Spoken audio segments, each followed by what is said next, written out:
It is one of the game's most historic stadiums. And tonight, for the final time, the Orange Bowl plays host to this prestigious New Year's Day game. Over the years, the Orange Bowl has served as the backdrop for some of the greatest moments in college football. They're going to go for two. Here it is, the handoff. It's a Campbell. He's in. Penn State goes ahead. And you couldn't ask for a more exciting Orange Bowl than this one there. Going for two. Gill takes, looks, rolls, throws, deflected away. Miami leads 31-30. Walsh will take his drop. Takes his look. He's throwing to the end zone. Urban. Touchdown. The Miami Hurricanes are the national champions. 22-yard field goal attempt by Bentley. It's in the air and it's good. And Florida's fame is taken at an 18-16. Tonight, the lights will be turned out on this storied battlefield, but not before one final conflict.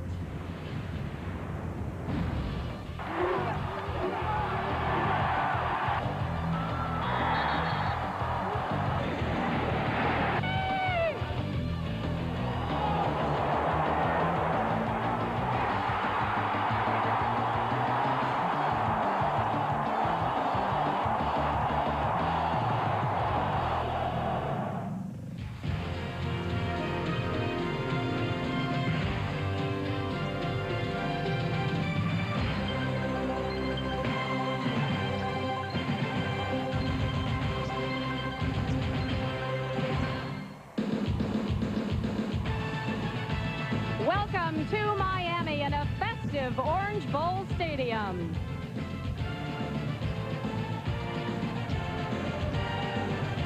It's a humid night in South Florida. Temperature about 78 degrees, 50% chance of showers.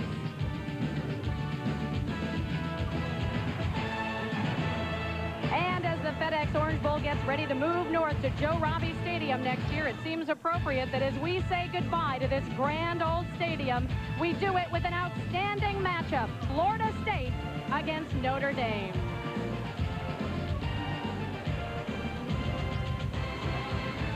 Hello, everyone, and Happy New Year. I'm Andrea Joyce. Welcome to the Ford Taurus pregame show. Hang in there, folks. After 17 bowl games, there are just 2 left before we can finally close the book on this college football season, and we have saved the best for last. Tomorrow night, the national championship game, the showdown between Florida and Nebraska in the Tostitos Fiesta Bowl on CBS. But first, it's Florida State against Notre Dame here, and this is what they're playing for, the FedEx Orange Bowl trophy. Now, this is really a great coaching matchup between two friends and rivals, Lou Holtz and Bobby Bowden. For Bowden, the Orange Bowl is a very special place. Who could forget 2 years ago when the Seminoles won their first national championship with a dramatic win over Nebraska? Tonight, Bowden relies on quarterback Danny Canal and his quick scoring offense to bring the Seminoles an unprecedented 11th straight bowl victory. To do that, though, the Seminoles will have to stop a streaking Fighting Irish squad, winners of 6 in a row. But this is a team that has battled adversity from the start, losing its first game of the season to Northwestern. And then it was Coach Lou Holtz who had to fight through a painful neck injury. Surgery in September forced the dedicated coach to miss his first game ever since he began his head coaching career in 1969. The Irish were dealt another blow when star quarterback Ron Paulus broke his left arm in the second to the last game of the season against Navy. He is out until next season. And now the pressure rests on the shoulders of junior Thomas Krug. The unheralded 21-year-old from Los Gatos, California, has thrown only 37 passes in his collegiate career. Even with just one start against Air Force, Krug says he's ready for the spotlight. I've learned to deal with it being the backup, for so long now. It's, I'm going on my 3rd year. And, I just don't let that stuff get to me. All the media, all the pressure, all the attention. A couple weeks ago was the $8 million game, the $8 million man. I don't even think about that. I think of it more just a game with my friends and, kind of bring it down to the level it was when I was playing high school football. And luckily for the Irish, Krug and Paulus are best friends. Paulus will be counseling Krug throughout tonight's game. And earlier tonight, our sideline reporter David Logan asked Lou Holtz about the situation. Coach, you're going to go with your young quarterback, Thomas Krug, tonight. He gets his 2nd start. What were you able to talk to him about this week in your conversations that may help him out somewhat in tonight's game? Well, he doesn't have to push the car. All he's got to do is get in the driver's seat and ride with it. That this is a total team effort. We're going to have to play well in all areas. Now, because of his inexperience, are you going to be somewhat limited tonight on what you want to do offensively? Depends what the score is and how well we're playing on defense. But we're prepared to play it wide open. But the main problem with inexperience, you don't know what's going to happen with a quarterback when the ball snapped. And we don't want to get ourselves in a bad hole. So we'll play it wide open conservatively. Now, that sounds like double talk, but there's more method to that than madness. Coach, you had a slight case of pneumonia this week. How are you feeling right now? Well, I feel super. Mentally, physically, you don't worry about anything. Getting off that bus. I've never seen an environment with our Notre Dame fans. There are about 30 of them I wished I could suit up because I'd love to see them cover a kickoff. They are ready. I hope our team's as ready as our fans. All right, Coach, have a good game tonight. Thank you, sir. We're all ready, and it's been 20 years since Lou Holtz and Bobby Bowden met in the Peach Bowl. This, however, is their first FedEx Orange Bowl matchup. We'll be back with more festivities from Miami in a moment.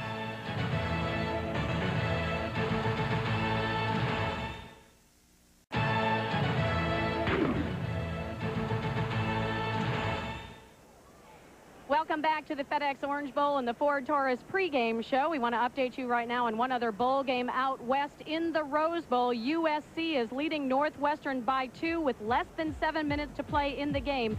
Darnell Autry, 3 rushing touchdowns for Northwestern. And as we get ready and get closer to our kickoff, a couple of game notes for you. Florida State All-America center Clay Shiver will not play tonight because of a knee injury. Meanwhile, Notre Dame will be without starting tailback Randy Kinder because of a university disciplinary action for what he called an overindulgence of alcohol. And starting in his place is South Florida native Autry Denson. Broward County's all-time leading high school rusher had dreamed of playing for Florida State, but changed his mind on his last recruiting trip to South Bend. A true freshman who started the season at cornerback, Denson has rushed for 8 touchdowns for the Irish.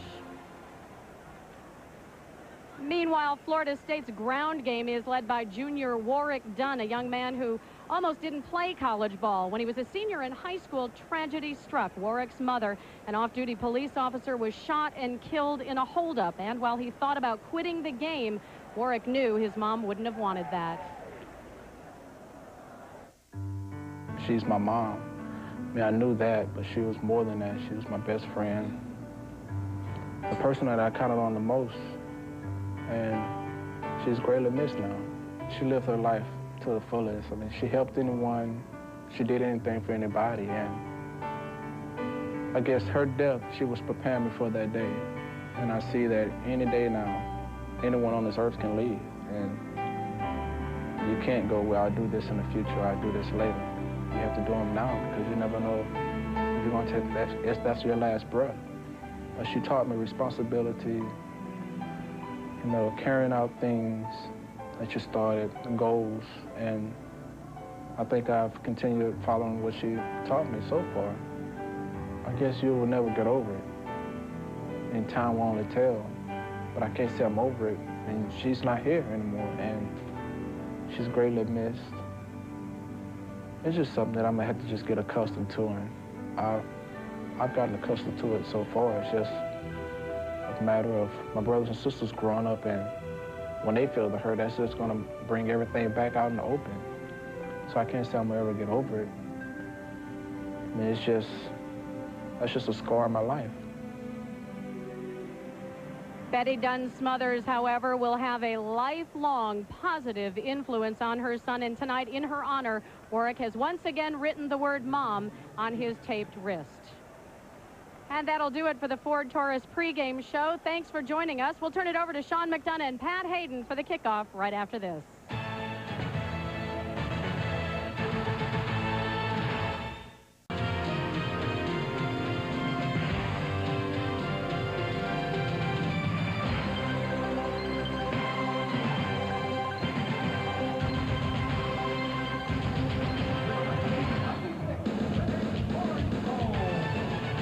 Welcome back to Miami in the FedEx Orange Bowl. In the final Orange Bowl game to be played in this stadium, it's a marquee matchup between two of the traditionally great programs in college football, the Florida State Seminoles and the Fighting Irish of Notre Dame.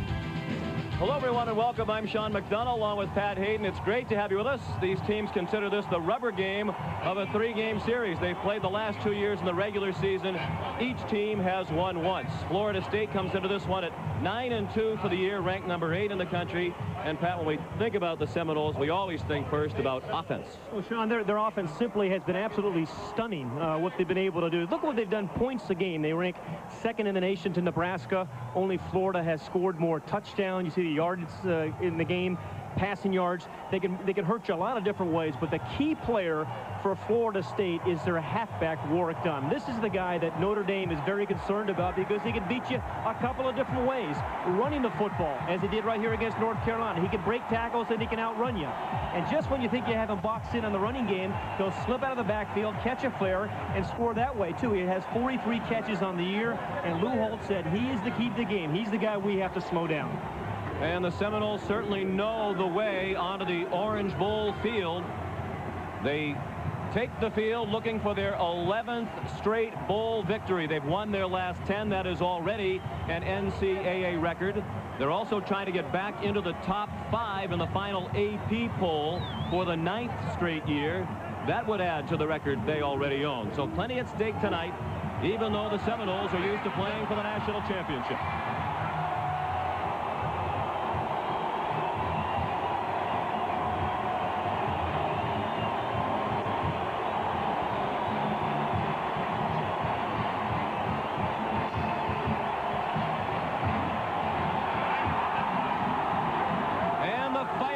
Of Notre Dame, they come into the Orange Bowl having won 6 in a row. The players told us their motivation tonight is that they're determined to prove last year's abysmal 6-5-1 record was a fluke. They've certainly bounced back nicely from the opening loss to Northwestern, but tonight they start Thomas Krug at quarterback. The coaches have confidence in his toughness and throwing ability, but it is just his 2nd career start. Yeah, clearly this is his biggest game as a Notre Dame player, but this is why guys like Thomas Krug come to Notre Dame to play in games like this, but he doesn't have to win the game because I really believe for Notre Dame, the key tonight is their offensive line. This is the best part of their offense, particularly those 2 guards, Ziegler and Leahy. And what they have to do tonight is 2 things. In the running game, they have to dominate up front, and they have to have their best game of the year. Because when they do, and they block like this, they give their backs some incredible holes. And they've had a great year. And then in the passing game, when Krug passes, they have to be able to give him some protection that he can step up in the pocket. Krug has a very strong arm. That's what he needs, to be able to step up in the pocket. He's an accurate thrower. He's got a strong arm, but it's clearly in Notre Dame's offensive lineman's hands. As Andrea mentioned at the top of the telecast, it is a warm and humid night here in South Florida. 78 degrees as we approach kickoff. Humidity up to 85%. And there is the chance of rain here tonight, although we've been lucky. Not as much rain in the Miami area today as you saw in other bowl games played today throughout the state of Florida. Time for the coin toss. Jimmy Harper is our referee tonight. 33 years as a Southeastern Conference official for Jimmy Harper, and tonight is his final game. He's retiring after the Orange Bowl. Captain, this is the umpire, 914. Who's going to call it? Call in the air, or drop it, or flip it again, okay? He said heads. Heads it is. You'll defer. You want to receive, and you want to defend. Put your backs over here.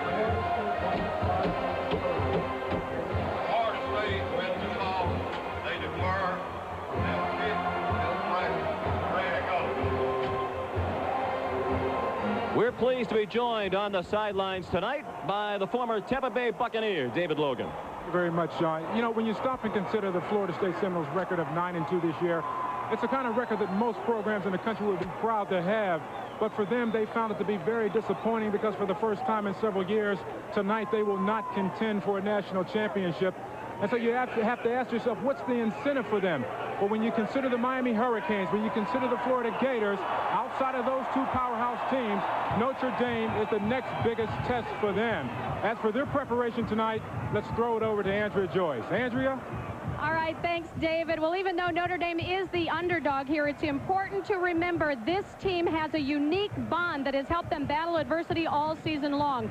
That bond was developed at a preseason boot camp. Lou Holtz took his team for 2 days to a remote military academy in the middle of nowhere. No outside contact, no newspapers, no air conditioning.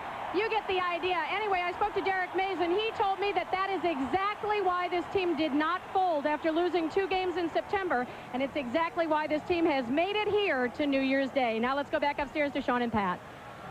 Thank you, Andrea. As we mentioned, these two teams have played in each of the last 2 regular seasons with 1 win apiece. They also played in 1981, and Florida State won that game.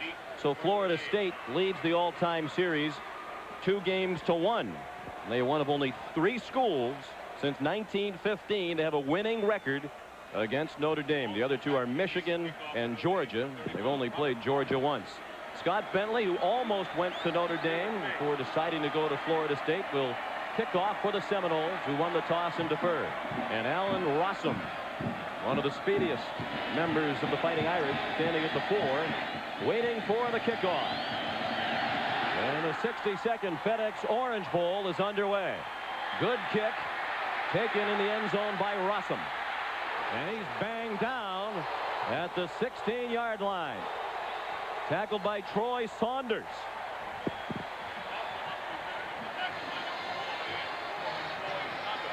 Notre Dame on offense, led by Thomas Krug, the junior from Los Gatos, California, starting the biggest game of his life tonight. You see his stats in his 2 appearances during the regular season.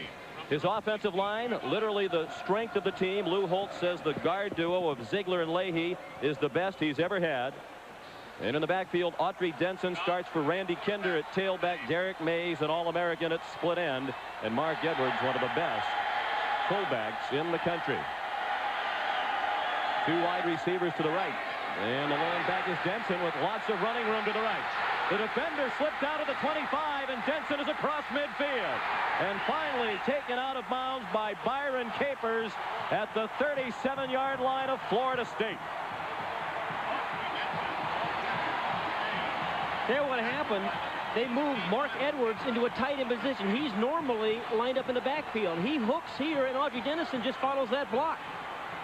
A little different look from the Irish on the very first play as Edwards shifts up and plays tight ends. Gets a couple of big blocks by the wide receivers, Mays and Mosley and Stafford. And then one of the defensive backs, Roll, just slipped. But it's a great starting play. The 38-yard gain, the longest rush of the season for the true freshman Autry Denson. Now the handoff to the fullback Edwards, and you see his bruising running style.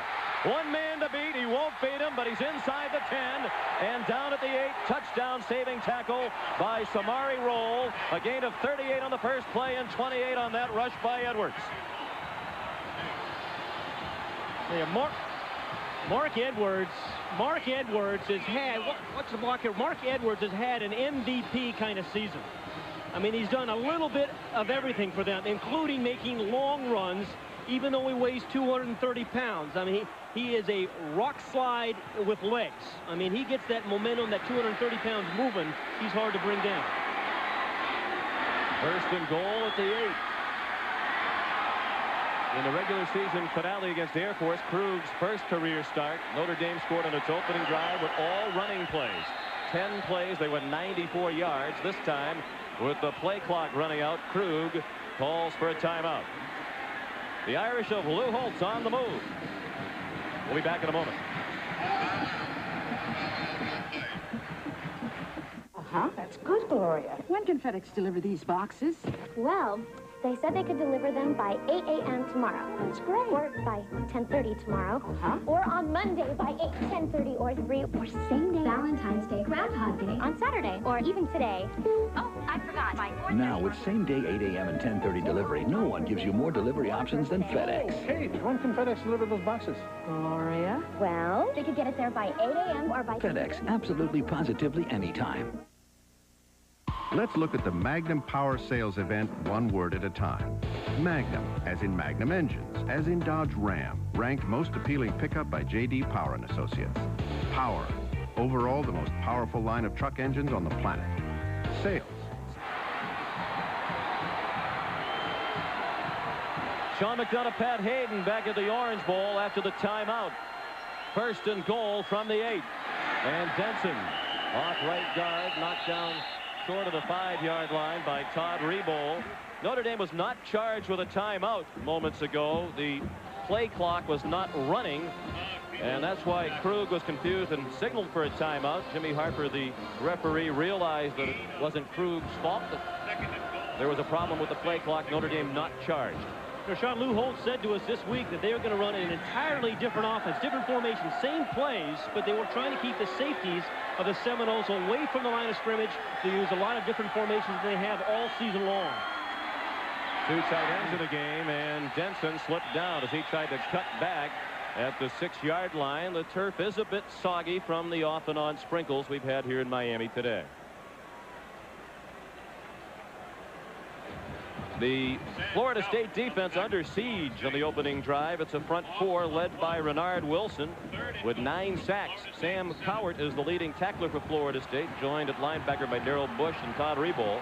A young secondary rolled and capers the corners, Hammond and Hamlet the safeties. And the officials stop the clock. Timeout called by Florida State. Yeah, they came out with 5 wide receivers. The Florida defense was confused, and they did the right thing. They called a timeout. Lou Holtz said we would not see typical Lou Holtz offense tonight, and that's been true from a formation standpoint. Well, Pat, Lou Holtz said we'd see some things we haven't seen before from the Irish, and that time the 5 wide receiver set fooled Florida State. Absolutely, but the Florida State did the right thing. They were confused. They called a timeout, and that's what you should do when you're backed up into the end zone. And now with a 3rd and 7, Thomas Krug has to be thinking, hey, we've had a good opening drive. Don't force anything. Don't turn the ball over here. And he's thinking, hey, Derek Mays, number 1, is my big receiver, and Mark Edwards, my fullback, is a pretty good receiver for me, too. And again, they spread the field. Empty backfield. Just Krug in the shotgun with nobody next to him or behind him. Seminoles come on a blitz. Krug hit and sacked. Back at the 19-yard line. Todd Rebold led the blitz.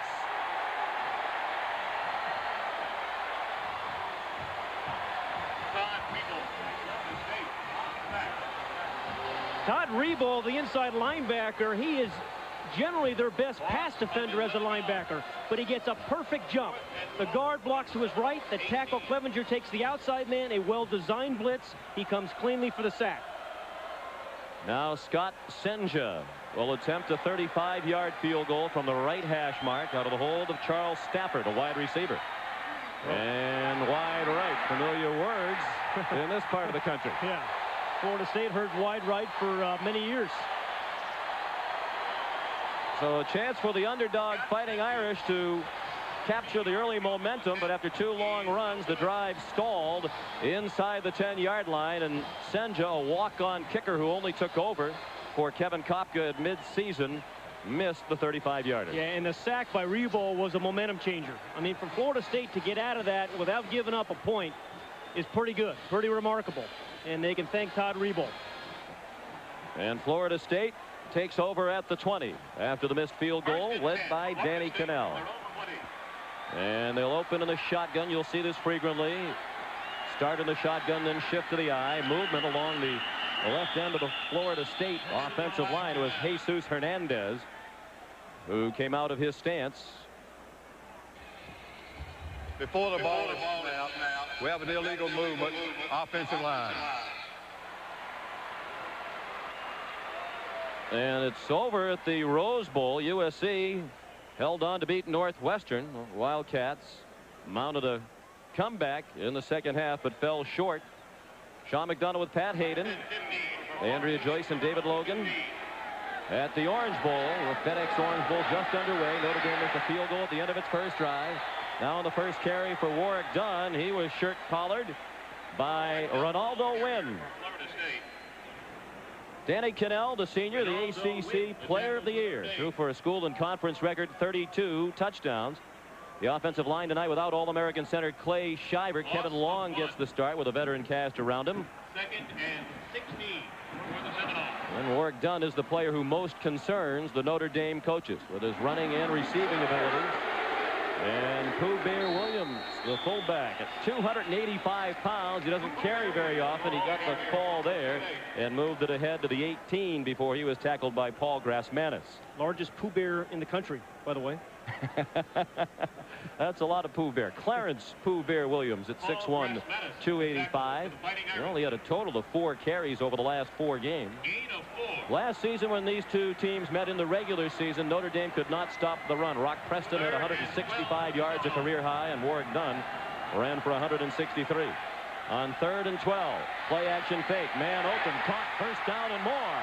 Out to the 40-yard line goes Wayne Messam, a gain of 22. Yeah, Wayne Messam is their 3rd wide receiver. Andre Cooper's number 1, E.J. Green is 2, and Wayne Messam is their 3rd. They go 3 deep. And they can, and the thing about Wayne Messam, he's very tall, 6'4", even when you throw it high like he did there, he can still can make the catch. Good play. He had 18 receptions during the regular season. Cannell out of the no-huddle. Long roll to the left, and then it was nearly intercepted. He threw into a sea of blue shirts, and LaRon Moore almost picked it off. Talking to Bobby Bowden, and he was concerned that this offense, this Florida State offense, has become too quarterback dependent. And he said, hey, when my quarterback's on and he's hot, we are really good. We're tough to beat. But if you get Danny Cannell out of rhythm, that's when we have some problems. We have some problems against Virginia and against Florida. Bobby Bowden with the 14-3-1 bowl record, 13-2-1 at Florida State, 1-1 when he was the head coach at West Virginia. 2nd and 10 from their own 40. No score. And Cannell intercepted by Sean Wooden. And he hops ahead to the 50-yard line. Damian Harrell able to tackle him around the ankle. Wooden made a huge play in 1993 when he batted down Charlie Ward's last-second pass in the end zone to preserve the Notre Dame upset win.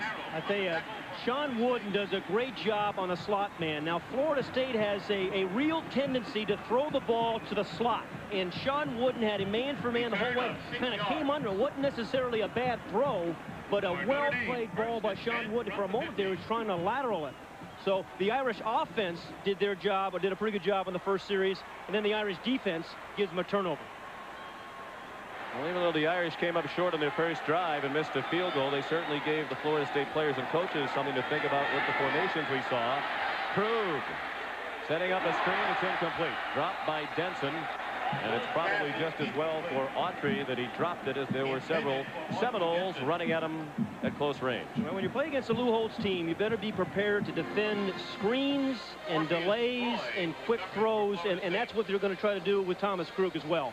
And in a game last year, the Irish hurt the Seminoles with screen plays.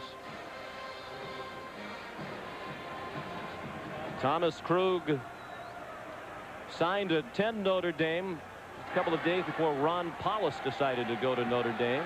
Krug said he was disappointed for a couple of days, but then figured he just have to go there and do the best he can.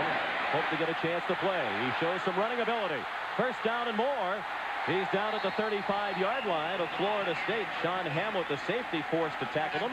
That's 15 yards rushing for Thomas Krug. Well, we said the offensive line for Notre Dame was key. And they gave him, Thomas Krug, very good protection this time.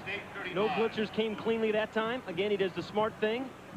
And Lou Holtz said about him, you know, he's mentally tough. He's physically tough, as you saw there.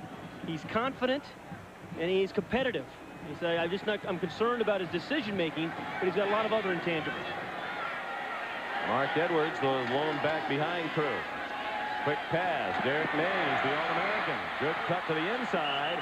And he's finally knocked out of bounds, close to a first down at the 25.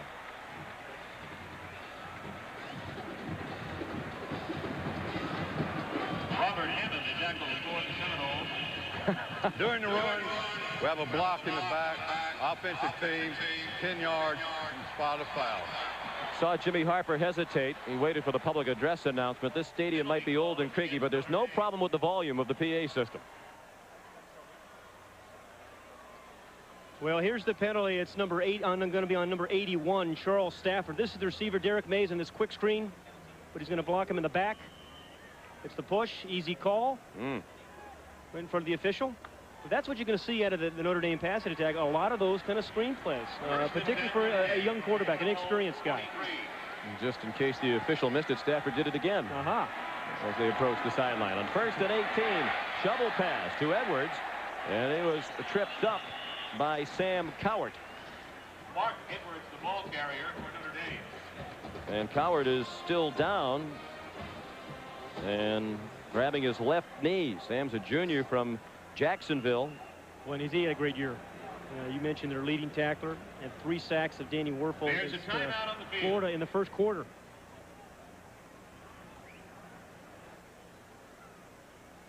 Really good blitzer. You know, he was saying to us just yesterday that this Notre Dame offensive line was the best offensive line they have seen all year long. A different style of attack than we've seen all year. Timeout, 9:23 remaining in a scoreless first quarter. This is Sam Cowart on the Seminoles sideline, and we have a pretty good look at what happened to him. He is number 56. He's right here. Now, he's going to try to leg whip, actually does leg whip Mark Edwards. Should have been a penalty, actually. It's a tripping penalty, but that's where you hurt his left leg. And he's been replaced by redshirt freshman Lamont Green at outside linebacker. Notre Dame breaks the huddle. 2nd and 17. Again, 3 wide receivers to the left, 1 to the right. A 4 wide receiver set. Haven't seen this all year from Notre Dame. 9:12 remaining in a scoreless first quarter. The option, Krug decided to keep it, and he was banged down by Darrell Bush. You know, Sean, you know what bowl games, the toughest job in bowl games are for defensive coordinators, because coaches have so much time to prepare their teams and change their teams. And clearly Lou Holtz has changed his offense tonight. There's Mickey Andrews, the defensive coordinator. He's done a great job. 31st year as a college coach. And he said about his defense, we've given up too many big plays. He was concerned about the big plays they've given up. They've given up 2 here today. 3rd down and 14. And Krug looking toward the end zone for Mays. Touchdown! Great throw by Krug.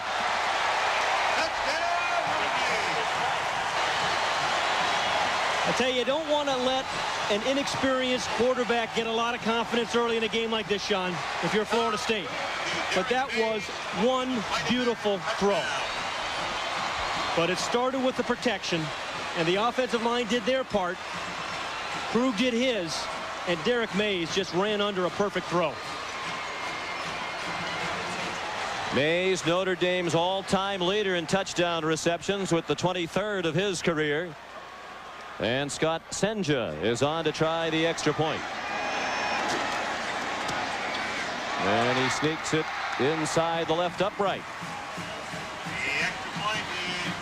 And with 8:27 remaining in the first quarter, Notre Dame on a 39-yard touchdown pass from Krug to Mays leads 7-0. Well, he's the guy. Derek Mays is their big play guy. I mean, he is the guy they featured, and you have to double team him. He looks like he actually pushed off roll there a little bit, but got away with it. But an absolutely perfect throw.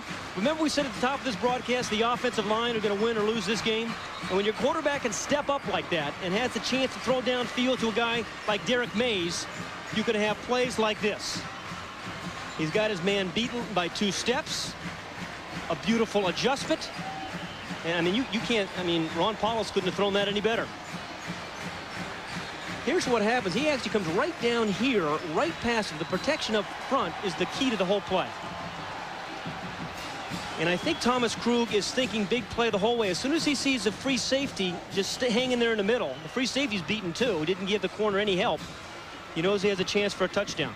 Deep for Florida State, number 33. Derek Mays, the senior from Indianapolis, with a 39-yard reception, capping a 6-play, 50-yard drive. Florida State-like in that it took less than 2 minutes. Well, Lou Holtz said he had no concerns about Krug's toughness, his confidence, or his arm. It was just his decision-making, and he's been solid in that regard to this point. Ron Dugans fielded the short kickoff, but couldn't go anywhere with it. And he's down to the 20-yard line. Bill Wagasse leading the kick coverage unit for Lou Holtz. Bill Wagasse has had a big year on special teams for the Irish. Seems like every kickoff he is down making a play. Bobby and Now, Danny Cannell's got to settle this team down a little bit. Things early in this game, things have not gone well for Florida State. I mean, the Irish in their opening series, they had a couple of big runs. Then their second offensive series, then a big pass. The defense had an interception. They need to get Warwick Dunn going a little bit.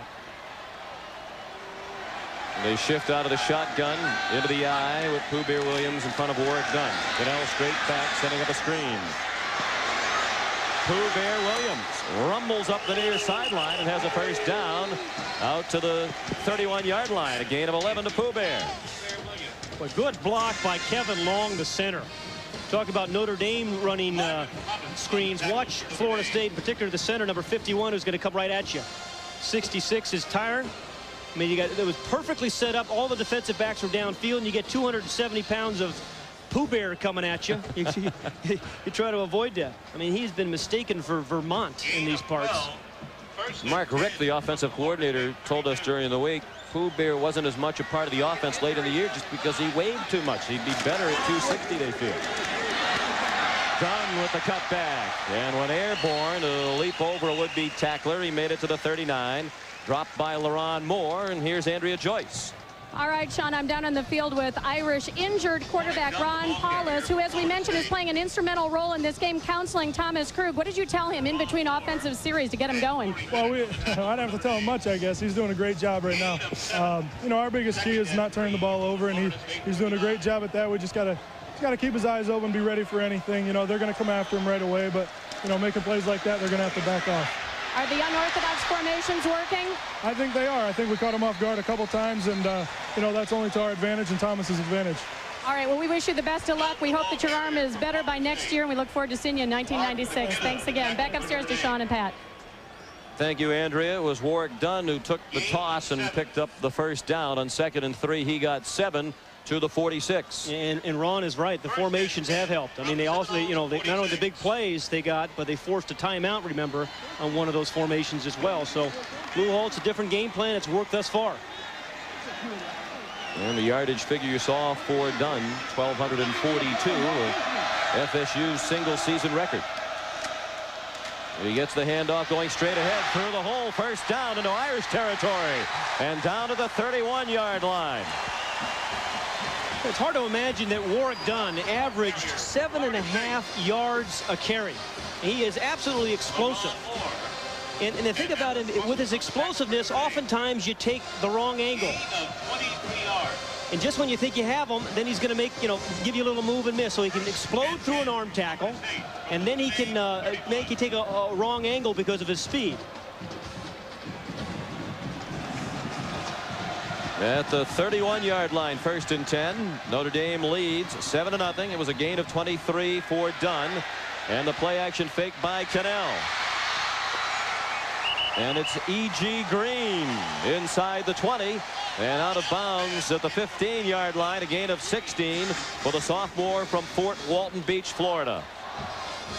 Well, Danny Cannell is a better drop-back passer, but tonight this is his second rollout pass. And generally, most people don't respect the play action when Florida State throws it so much. He has two guys in his line of vision. But the open one is the guy in front, E.G. Green. Another wide receiver behind him. Good read by Cannell. And these wide receivers, if you throw the ball to them so they don't have to adjust, they're very good after the catch. 6th play of the drive. And it's Dunn looking to throw. Incomplete over the head of Andre Cooper. That's the 5th pass Dunn has thrown this year. He's now 2 for 5. Yeah, good defense because they weren't fooled. The Irish defense were not fooled. And it looked like he actually could have run this ball. He chose to pass it. The Irish are not fooled. Good coverage by Rossum, number 15. Rossum is really very characteristic of this Notre Dame team. Started out slowly, but came on and played very well as the year went along. Khalid Abdullah has come in at fullback. Another play-action fake by Cannell. And he throws on the run. Touchdown. Andre Cooper. Was that a frozen rope? We have seen 2 great touchdown passes, one by each team. And Cannell, we just talked about him not being the best rollout quarterback, but he threw that one on the roll. The first two were to his left. Second, that third one is to his right. And Andre Cooper caught it right in stride, but an absolutely perfect throw and a good responding drive by the Seminoles. And Scott Bentley on for the extra point. He kicked 67 of them in 11 games during the regular season. That's how frequently the Seminoles scored touchdowns. Well, 11 against North Carolina State alone. Again, what Florida State has changed it up a little bit here too, Sean. I mean, they seem to be rolling the quarterback out a lot more than they ordinarily do. They're primarily a drop back team. Well, good patience by Cannell and Cooper, who that's his 16th touchdown catch. You know, it's just a crossing route. Man for man, he perfect throw as he leads him. The crossing route for the touchdown, and we have a tie ball game.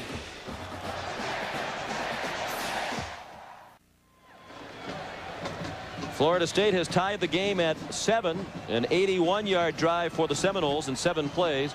2 minutes and 19 seconds. That's long by their standards. Their average scoring drive this season was 1 minute and 50. And Scott Bentley will kick it away. Alan Rossum back deep. On that scoring drive for the Seminoles, Danny Cannell was 3 for 3 passing for 44 yards.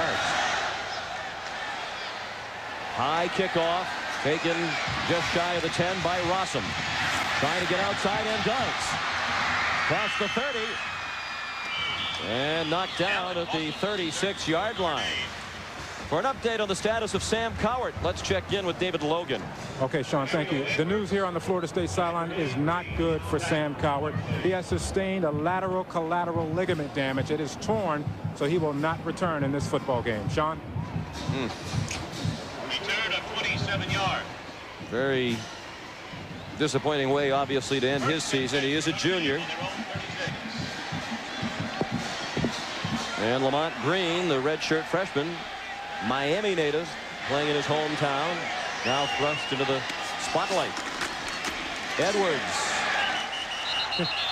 went lunging forward, but they're going to mark him down back at the 37. Tonight's overhead shots are courtesy of the Goodyear blimp Stars and Stripes from Pompano Beach, Florida. And at the controls is Captain Jim Maloney from Vienna, Virginia. We need another Irishman involved in this game. Boy. Aiden McDonough. We have Jim Maloney upstairs. And happy to have all of you watching the FedEx Orange Bowl on CBS. Next year, this game moves to Joe Robbie Stadium here in Miami. Edwards, first down, and out to midfield is Mark Edwards. And who wants to tackle him? Byron Capers finally did. They have Mark Edwards, and again, in a bit of a change-up, playing some tailback tonight for the Irish. Now, I said of him being a little bit, maybe having an MVP season. He started the year as a blocker, then kind of came on as a pass receiver, and then late in the year as a runner, and you see why. I mean, this guy does not get knocked backwards. Mark Edwards has had a big season for the Irish, and a nice haircut, too. Averaging better than 5 yards per carry. Autry Dent's in the lone back now. And it looks like Krug is changing the play as the Seminoles dance along the line of scrimmage. And it is caught in traffic by Mays with Samari roll right on him. And Mays is into FSU territory and marked down at the 42, a little bit short of a first down. Derek Mays has incredibly strong hands. And think about Derek Mays. He's their big play receiver, Sean. We saw that a moment ago in the touchdown catch. You see how strong his hands are. But he's a consistent player as well. A lot of times you get big play guys who aren't consistent receivers, but Derek Mays is a consistent player. And Thomas Krug said, hey, you throw anything near him, he'll catch it. And he threw that one near him, and he did. Marcus Thorne now into the game in the backfield, and he takes a handoff. Thorne's a walk-on who earned a scholarship for this his senior year. Played 3 years without a scholarship. Well, one of 3 walk-ons that Lou Holtz gave scholarships, or to whom Lou Holtz gave scholarships. Great story. Go to medical school next year. Marcus Thorne is an outstanding student. 3.6 grade point average. Has already been accepted to Indiana University's medical school. He's a biology major at Notre Dame. Actually understands the Dewey Decimal System too, I'm told. As I recall, you were a pretty fair student during your days. Never got admitted to medical school. And on 1st and 10, Autry Denson found some running room in the middle and made it to the 35, gain of 4. The other 2 walk-ons who received scholarships for their senior seasons this year, Kevin Coretta, reserve tight end and special team standout, and Mark Monahan, who's a backup safety and another excellent student going to medical school. I think, to me, you know, college football has got some great stories about those guys. You hear all about the stars and the guys that ultimately go on to play in the NFL. That's fine and dandy, but those guys, the walk-on players, I think make you good football teams.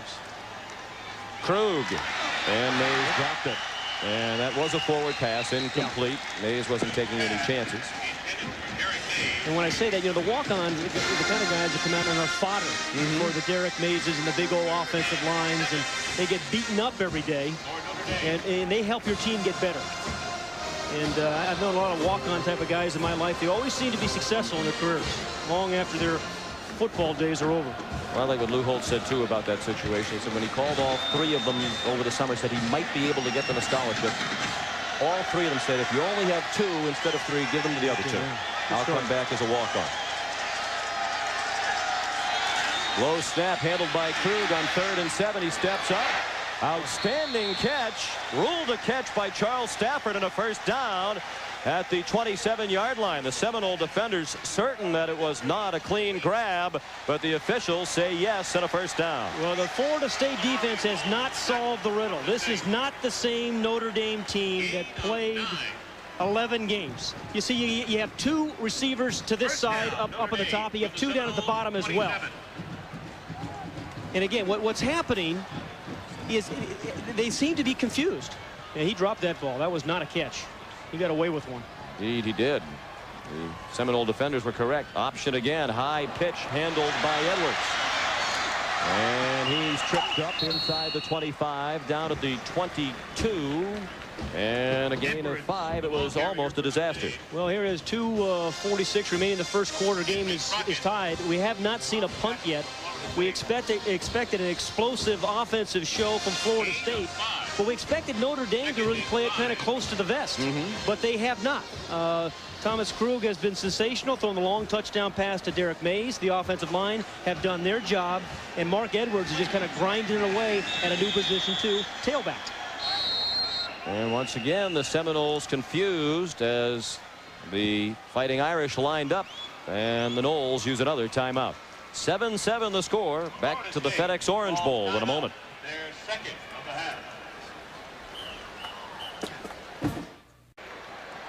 7-7 the score late in the first quarter. Notre Dame missed a field goal on its opening drive, but then scored a touchdown on its second possession. 39 yards, Thomas Krug to Derek Mays. And Florida State scored on its second possession on a touchdown pass of 15 yards from Danny Cannell to Andre Cooper. And now it's the Irish on the move again. 2nd down and 5 at the Florida State 22. This is the 9th play of the drive upcoming. And 2 tight ends into the game. Edwards actually lined up as a tight end, and it's Denson knocked down short of the 20 and short of the first down by about 3 yards. Tackled by Todd Rebold, the honorable mention All-ACC linebacker. Yeah, good point, Sean. You're right. Mark Edwards, ordinarily the fullback, lined up at tight end, and Lou Holtz is using all these formations with the same personnel. I mean, they're not bringing in new people to tip off the Florida State defense. Edwards, we see him at tight end, fullback, halfback, and as a receiver, a wide receiver. 3rd down and 4. Once again, Edwards, the tight end, this time to the left. Krug is going to throw under pressure. Caught by Emmett Mosley. And a first down inside the 10. Samari Roll knocked him out of bounds, but it's a first down and goal for Notre Dame just inside the 9. Emmett Mosley is generally the secondary receiver. He's right here. This is Mays, the big guy out here, but Mosley just going to run a little square out. Good clear out route by Derek Mays. And that's awfully easy. And again, what Thomas Krug is doing, as Cannell is throwing the ball right where guys don't have to adjust, so they catch it, and then they can pick up another 4 or 5 yards after the catch. 1st and goal. Line of scrimmage officially the 8. Ball just across the 9-yard line. Edwards back in the backfield now and leading the way for Denson as he tries to get outside. He's in trouble and tripped up by Roll back at the 14. It seems like positively or negatively Roll's been involved in just about every play. Yeah, absolutely. That time Roll is generally not a physical player. No, Roll is more their cover corner. And he's not a physical guy, but you're going to see him late in this play come up. He's number 2 for the Seminoles. And that's a one-on-one tackle by a defensive back. That's a good play by Roll. In perfect form. And there's no way that Denson's going to be able to slip the tackle. And Roll is involved in the touchdown play, but certainly made a nice stop there. 2nd and goal, tight end screen. Pete Kriplevich gets them inside the 5 and down to the 4. Well, that's the 4th different type of screen we've seen from Notre Dame. We've seen a convention one to Denson. We've seen wide receiver screens. But this is Kriplevich right here. Here's the tight end. Right over there. And he's the guy, just a simple little throw for Krug. And this is a quarterback that's gaining some confidence because he's had guys open and he's delivered the ball and they've been able to run with the ball after the catch. 3rd and goal from the 4. 13th play of the drive. And we're under a minute remaining in the first quarter, tied at 7. Blitz. Krug, quarterback draw. Upended at the 2-yard line. Sean Hamlet, the free safety, came up from the secondary to send Krug airborne, and Lou Holtz will decide to kick a field goal here.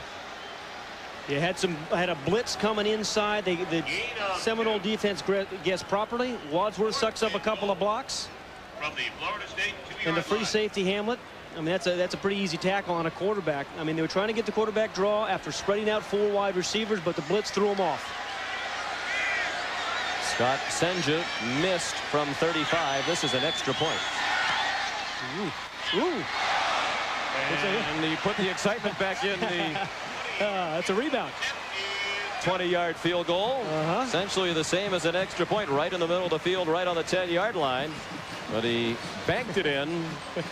And Lou has a word or two for Scott Senja. Well, Scott Senja said to us this week, right before he gets ready to kick, he says, even if I miss, I know my mother's still going to love me. Well, he made this one, not by much. And his mom will still love him. But Mom might have been downgrading herself to strong like had that been wide in the Orange Bowl. Yeah, it is a bowl game, right? And Lou Holtz, I guess that's encouragement. Yeah. He always looks like he's just broken a chain letter or something. You can't yell at him that much because he's not even on scholarship. I mean, he's paying his own way to school. Sam Cowart heading to the dressing room with that left knee in a brace. Still haven't seen a punt, have we? No, we have not. Senja was all set to go to a small school to play soccer, then decided to walk on at Notre Dame.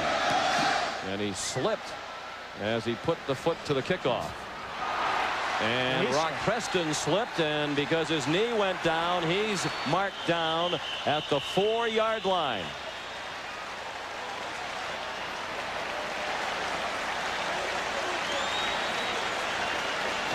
It was a slip fest. Senja first. The left foot, and whoops. Seen a couple guys slip other than kickers and kick returners. And then Preston at the other end. Well, they had something set up too. And now the Notre Dame defense, who played a very good first quarter, has them backed up. And that's the end of the first quarter. The score, Notre Dame 10, Florida State 7. CBS Sports coverage of the FedEx Orange Bowl will continue after this message and a word from your local station.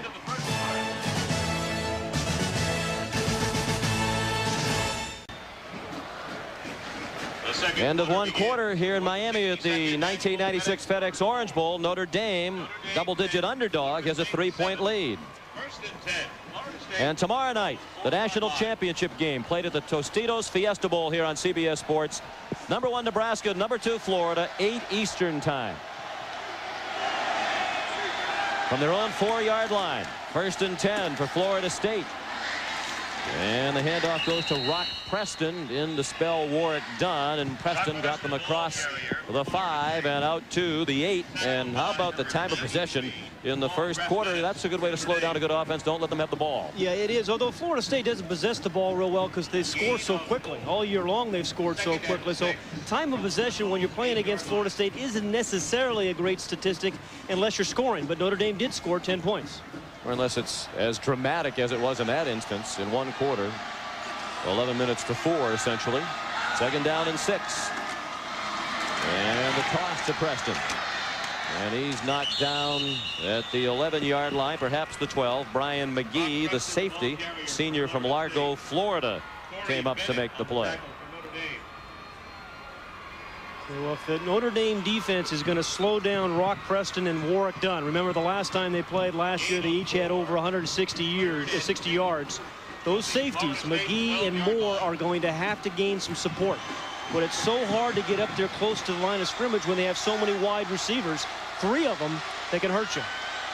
Williams in front of Preston in the eye. After the fake, Cannell in trouble, and Corey Minor couldn't throw him down. But 2 other members of the Fighting Irish defense did. Corey Minor, their rush-in, a true freshman. Yeah, this guy has gotten better, number 4, and he wasn't fooled, first of all, in the rollout. And first of all, he fights through the block of Bates, the guard, gets a piece of him, gets some help. That's 4 blue jerseys around him. But Corey Minor did his job first. He stayed at home. And Ronaldo Wynn at the primary hit. First punt of the night. Short punt handled on the run by Mays. Look out. Flags are down. He will score, but there are flags. Didn't Rocket Ismail have a punt return for a touchdown in the same stadium a few years ago that was called back? Against Colorado. Yeah. Which was the topic of discussion at the luncheon this week when Bill McCartney, the former Colorado coach, was inducted into the Hall of Honor of the Orange Bowl. During the return, block in the back, illegal block during return, first down. Not a very good punt by Sean Liss, who's an outstanding punter for Florida State. Mays took it the distance, but Lou has seen this play before. Yeah, Florida State is a little numb right now, I think, Sean. Again, their big play guy, Derek Mays, they don't have a lot of big play receivers. They have one. This is the guy. And he started returning punts in about mid-season. Emmett Mosley was before that point. And there's Coretta, number 40. This is Kevin Coretta. This guy is a great story. He's another one of those walk-ons. There's the block, though. And the walk-on got caught. And yet I still believe, though, Florida State is a little numb at this point. And after the penalty, the ball back on the Notre Dame 45. 1st and 10 for the Irish. They lead 10-7 early in the 2nd quarter. Robert Farmer, now the backup tailback in the absence of Randy Kinder. Dropped for no gain. It was 1991, and it was #1 Colorado facing Notre Dame here at the Orange Bowl. With 43 seconds remaining, the Fighting Irish were down by 1, and the Rocket was ready to blast off. Bill McCartney made the decision to punt the ball to the Rocket. And Ismail went 91 yards for an apparent game-winning touchdown, but it was called back. And Colorado shared the national title that year. Georgia Tech. Thomas Krug slipped there. That's the 3rd or 4th person we've seen slip. They have to change some cleats. But nonetheless, he has the poise to still hang in there. Holt said he has a real strong arm, and a few guys can be sliding and slipping around. A little awkward, but nonetheless, a 3-yard gain. 3rd and 7 for Notre Dame. He's been excellent. You could say he's been awesome, baby, and he's heard those words before. He dates Sherry Vitale, who is the daughter of well-known basketball broadcaster Dick Vitale. Sherry is a tennis player at Notre Dame, and they've been dating for 2 years. Krug throws, Stafford, incomplete. Tried to make a diving catch, but he was juggling it as he went over the boundary. Yeah, another good throw by Krug, though. It was bobbled by Stafford. And they have run this route a couple times. Just the slot receiver runs a square out. Well thrown. That's a little bit outside. Yeah, couldn't get to, he was sliding as he was still bobbling the ball. Maybe throwing a little too far outside for Stafford. Would have been a very good catch. Hunter Smith, the freshman punter from Sherman, Texas, will kick it away to another true freshman, D. Feaster. And you have to watch out for Florida State coming after your punter. They put incredible pressure on punters. They blocked 4 this year. And Smith with a line drive punt, fielded inside the 10 at the 7 by Feaster. And Burt Berry drives him back, and the whistle stops, and they'll mark the forward progress to the 18-yard line. Well, you never know who you're going to run into at the FedEx Orange Bowl. Isn't that true, Andrea? You just never know, Sean, and we have rounded up a few other members of the CBS family, usually on Mondays at 10 o'clock on CBS. You see this guy with a stethoscope around his neck, Hector Elizondo from Chicago Hope. Now, I am very confused. You competed, your show was in competition with football all season long. I wouldn't think that you would be a football fan. What are you doing here? What I'm doing here, first of all, I'm looking for a good sports medicine doctor because I have a very bad rotator cuff injury. And I understand that my chances are pretty good that I'll find a good doctor here. And as a doctor, well, not, you know, a doctor. Right. Because everyone knows that. I want to know what these guys eat. Because as a doctor, I'm interested in nutrition.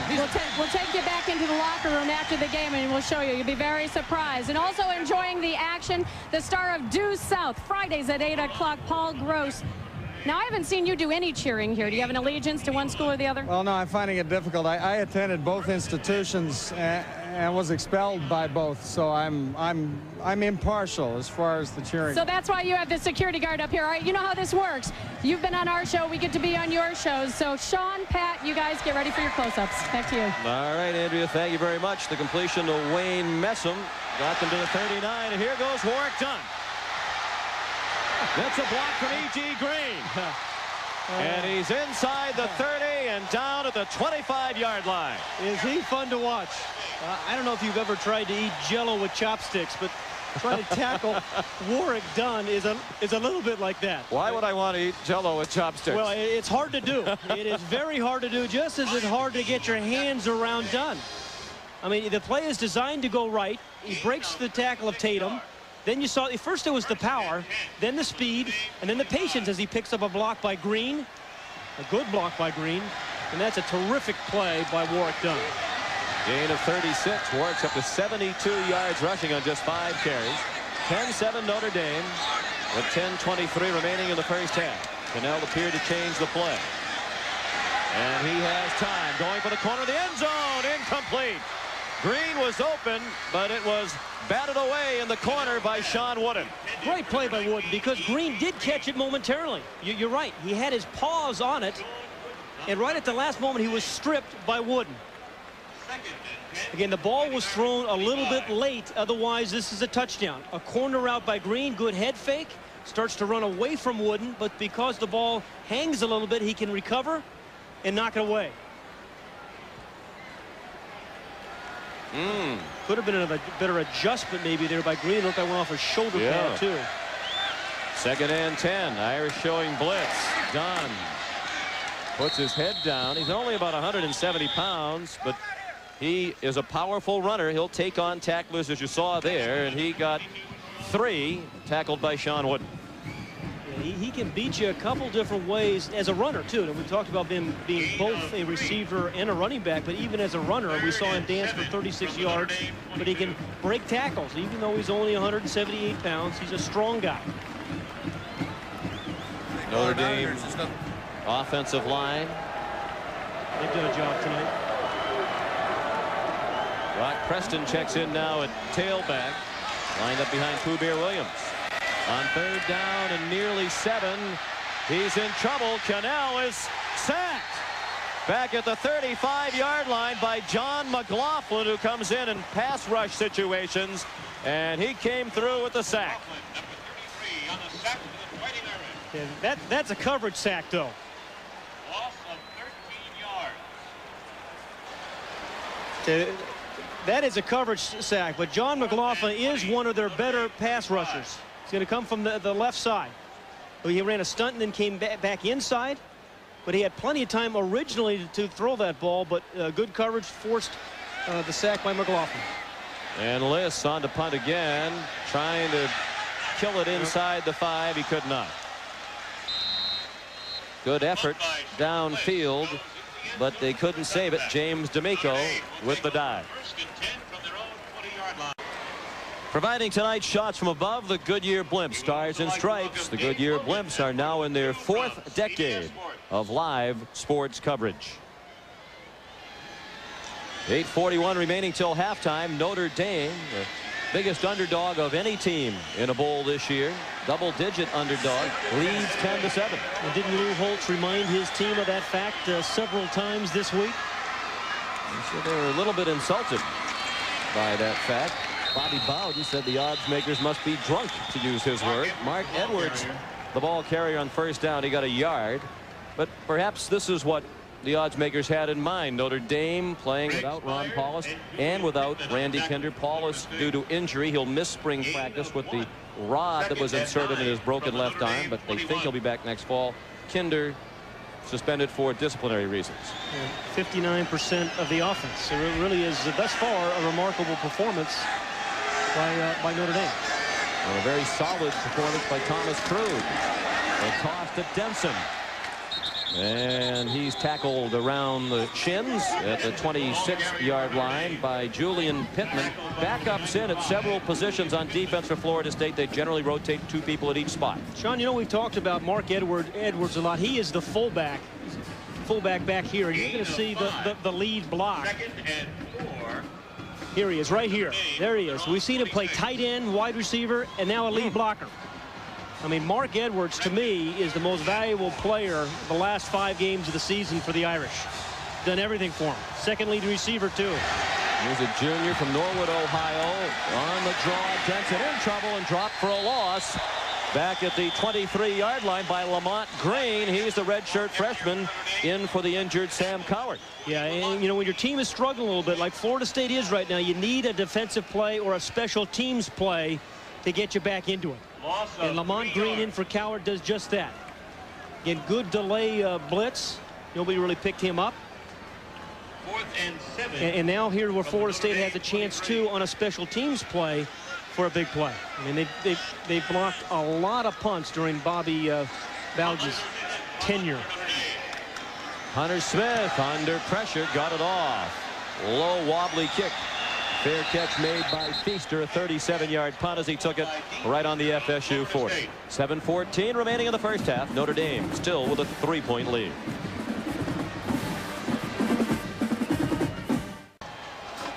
Notre Dame leads by 3. They've outrushed the Seminoles, and Florida State has lost its leading tackler, Sam Coward, out for the game with an injured knee. Pat, you touched on it briefly earlier.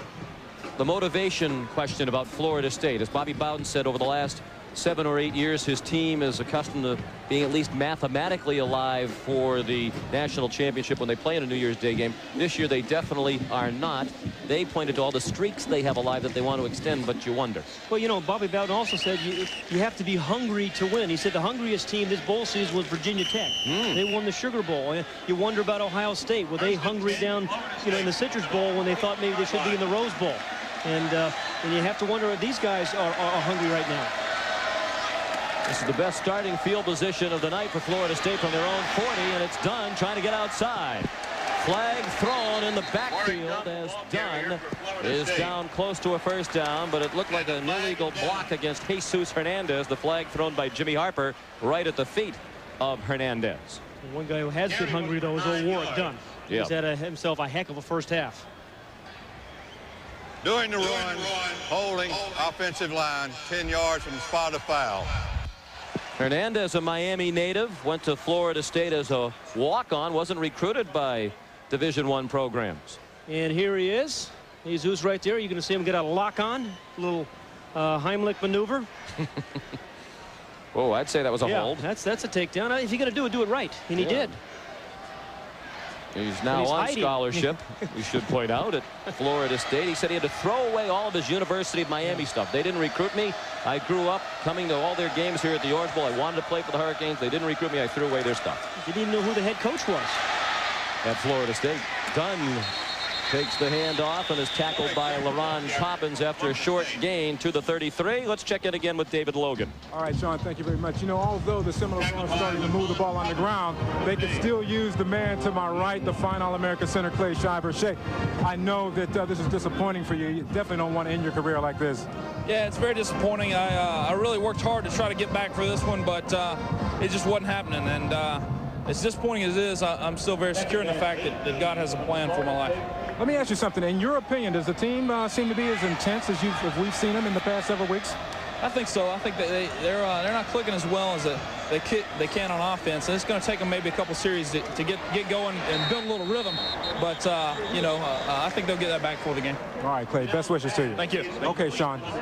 And on 2nd and 18, Cannell hit Wayne Messam, but he's well short of a first down out at the 40. That's back to the original line of scrimmage where this drive began. Clay Shiver, first team All-ACC for the 3rd straight year, a first team Football Writers Association All-American. He's a terrific player, but they have confidence in Kevin Long. They felt he'd do well. Yeah, and he has played well. And, you know, they run so much shotgun, you're always concerned about your backup center, but Kevin Long played well against Florida. He's played pretty well tonight. On 3rd down and 11, they pick up the first down. Another catch by Messam. And Ivory Covington had the coverage, but they're into Irish territory with a first down at the 45, a gain of 14. And Danny Cannell is getting his rhythm here a little bit. This is the Messam isolated on number 14, Covington. Just a lot of respect there by Covington because these wide receivers will blow by you too. But a perfectly timed throw by Cannell. Second catch for Messam. And he heads to the sideline. 4th catch.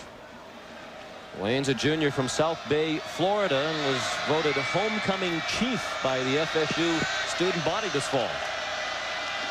Play action fake, trying to set up a screen, and it is caught by Khalid Abdullah. Good move to get down to the 32-yard line before he was tripped up by Sean Wooden.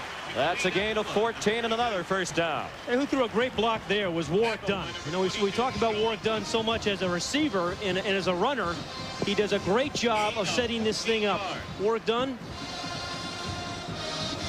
as the tailback blocks the inside guy, it's the fullback screen to Abdullah. The freshman, they have so many guys, so many running backs, so much talent in the skilled positions. They run them in waves.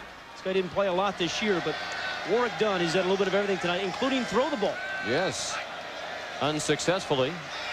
Cannell looking deep down the middle toward the end zone, overthrown over the head of Cooper with Covington in coverage. Looked like he had E.G. Green open down the middle of the field, but didn't see him. You know, Warrick Dunn is a guy at the very beginning we said Lou Holtz felt that they must slow down Warrick Dunn to have any chance of slowing down an offense that scores 48 points a game. Look what he's done. Now, he rushing yards, 1,242. He only averaged 15 carries a game. 16 touchdowns, 25% of the offense. Just an explosive guy that can beat you several different ways. And the give is to Khalid Abdullah on 2nd down and 10. He got very little. Abdullah was a high school teammate of Autry Denson last year. They played at Nova High School here in the Miami area. They're from Davie, Florida. They're the best of friends, and a couple days before Christmas they shared a meal at their high school coach's house. Well, remember, Autry Denson always dreamed of playing for Florida State. Amp Lee was one of his heroes growing up and went to a visit to South Bend, fell in love with the place, and said, hey, I made the right decision. I grew up as a Florida State Seminole fan, but I chose Notre Dame. I'm very happy with my decision. It's worked out very well for him. As always, big crowd at the Orange Bowl for the FedEx Orange Bowl Classic. And the toss goes to Dunn with plenty of running room. First down, close to the 10-yard line. They'll mark him down at the 12. Alan Rossum made the tackle. 17 for Warrick Dunn. Hey, Sean, you know we were just talking about Kevin Long, the backup center. Watch the block that Kevin Long, number 51, picks up Cobbins. Here he's going to pick up the blitzing linebacker. That sets this whole play in motion. When he sees the blitz, he picks it up perfectly. And without that block, Dunn doesn't get to the outside. Heck of a block by Long. There's Kevin Long, who played most of the regular season finale against Florida after Shiver was injured. FSU excellent in the red zone this year. 55 touchdowns and 75 times inside the red zone. And on 1st and 10, Dunn got very little. He's nearing 100 yards. Prior to that carry, he had 97 yards rushing on 8 attempts. That 9th carry of the night got him a yard, and that's all. Bobby Bowden and Lou Holtz go way back. Started about 1960. First played when he was coach at William & Mary. Lou Holtz was the head coach there, and Bobby was the head coach at West Virginia. Beat him up pretty good, 43-7. Lou thought that he ran the score up on him some. Yeah. He was a little upset. That's when he found out what a competitor Lou was, and Lou chewed him out at the handshake after the game. 2nd and 9, 9th play of the drive, going for the touchdown, incomplete. Out of the back of the end zone, looking for Andre Cooper. It was well covered by Allen Rossum. I remember just finishing the story, though, on that, too. They played several years later in a bowl game, and he got back at him as Lou Holtz had an onside kick with a 30-point lead. When Lou was at NC State and Bobby was still at West Virginia. Here's this fade pattern to Andre Cooper. Now, he scored 16 touchdowns this year, and about 10 of them have been on this exact play. They just throw the ball high, but you have to give him a chance. You can't throw the ball out of the back of the end zone. You got to throw it a little higher and give the 6'2" Andre Cooper a chance to become a rebounder. And that's what he is. He's a great rebounder. He gets position, he goes up and gets the ball. Notre Dame leads 10-7. Florida State threatening on 3rd down. Cannell scrambled away from the pressure, throws to the end zone, and a traffic caught. Great catch by Cooper.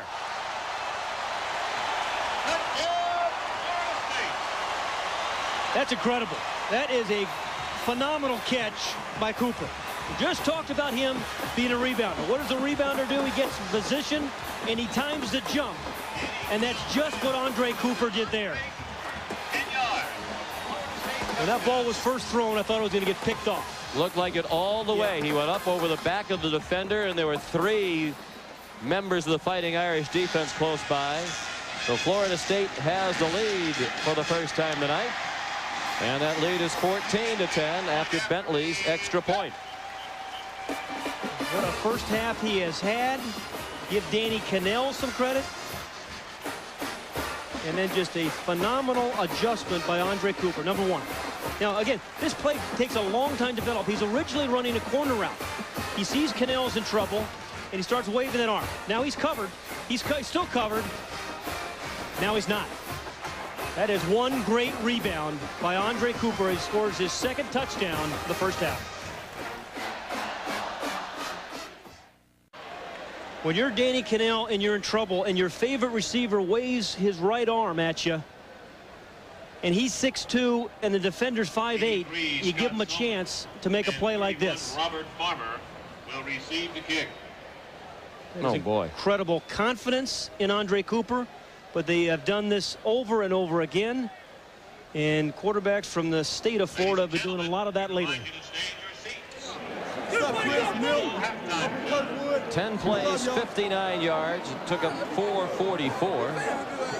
And Cooper with his 2nd touchdown catch of the night. So Bentley will kick off.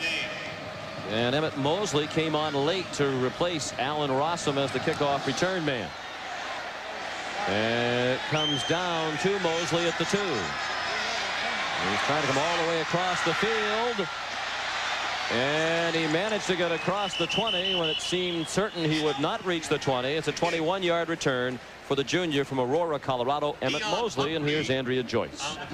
All right, Sean, coming up at the half, we will lead you through today's big maze of bowl games with scores and highlights. We'll also take you out to Tempe for a preview of tomorrow's national championship game between number 1 Nebraska and number 2 Florida in the Tostitos Fiesta Bowl. And you won't want to miss the halftime extravaganza. It's out of this world. Now back upstairs to Sean and Pat.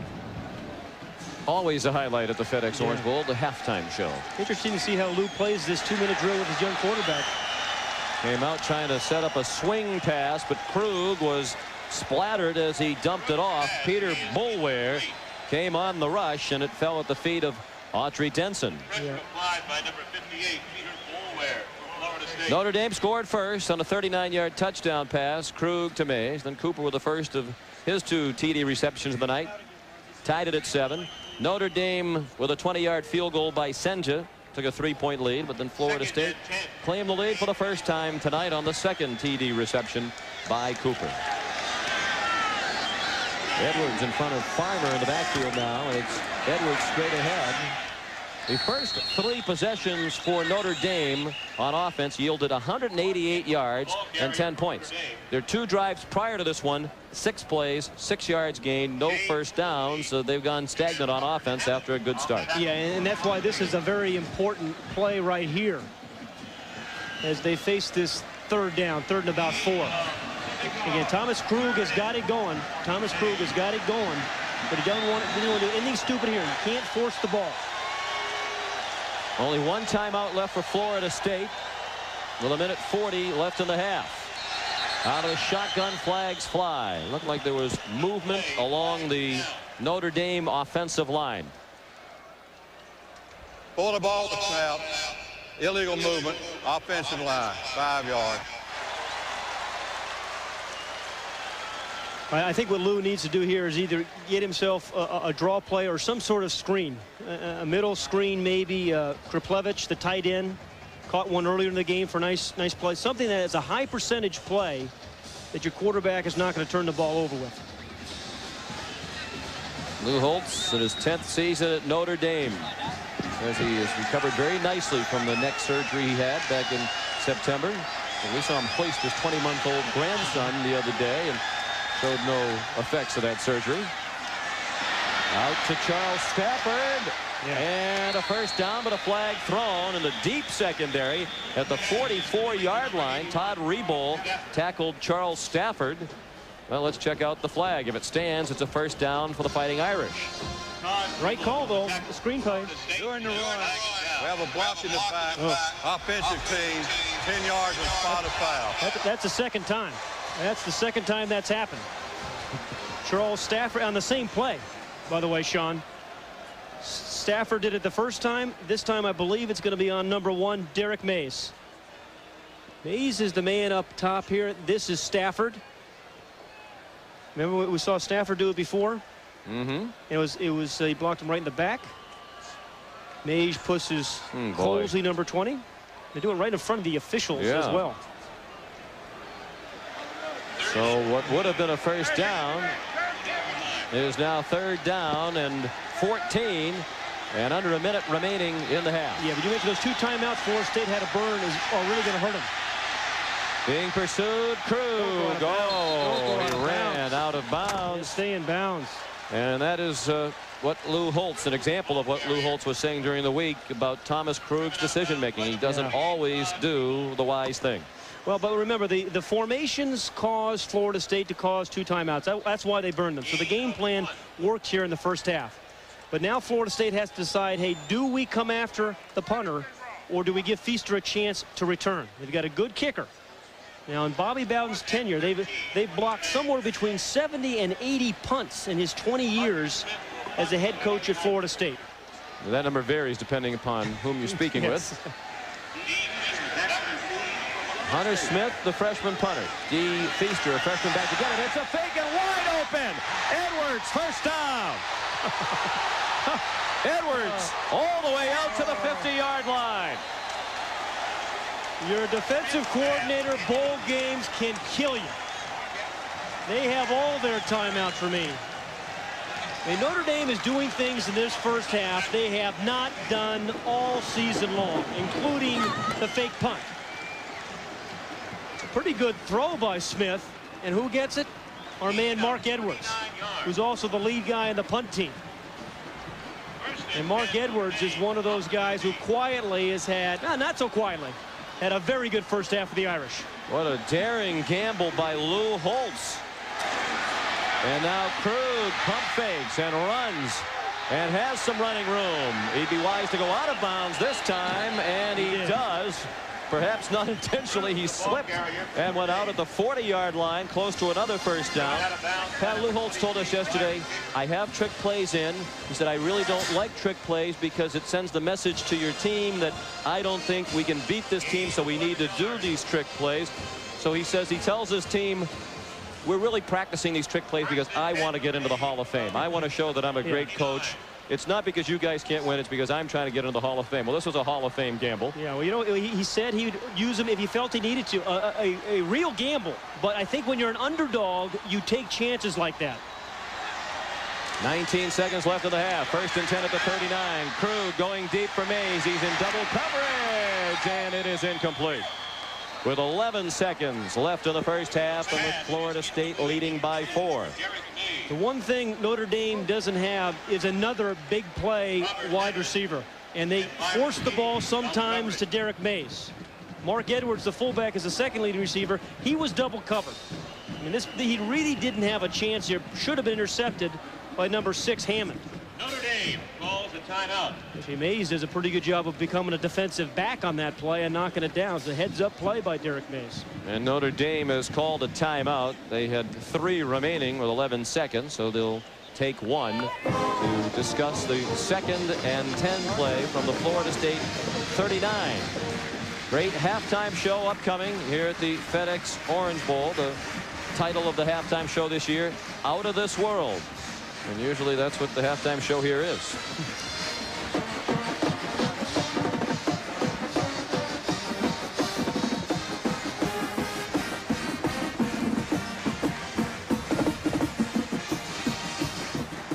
Seconds left till halftime. How would you grade the performance of Thomas Krug? I think Thomas Krug, other than that last throw, he's had a fabulous first half. First you come in with an experienced quarterback, you say, don't beat this team. But they went beyond that, and they have played him very aggressively. With a perfect deep pass to Derek Mays. Made the one error at the end, but I think he's played admirably. I think Danny Cannell responded, though, on their last drive when they needed it. Now, with 2 timeouts at 11 seconds, they still need about 15, 16 yards to be in field goal range, Sean. And Scott Senja told us really the limit of his range is about a 43-yard field goal. That they'd need to get to around the 25 to set that up. 2nd and 10 from Dame. 2nd down and 10 after the timeout. And they spread the field. 2 wideouts to each side. And Edwards to the right of Krug. Krug hit as he threw, and he threw an interception. Sean Hamlet bringing it back for the Noles. And he's down at the 15-yard line with 1 second left in the half.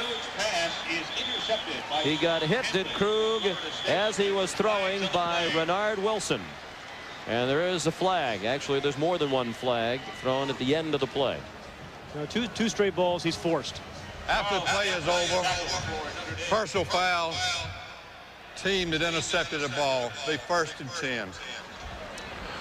And that team is Bobby Bowden's Florida State Seminoles.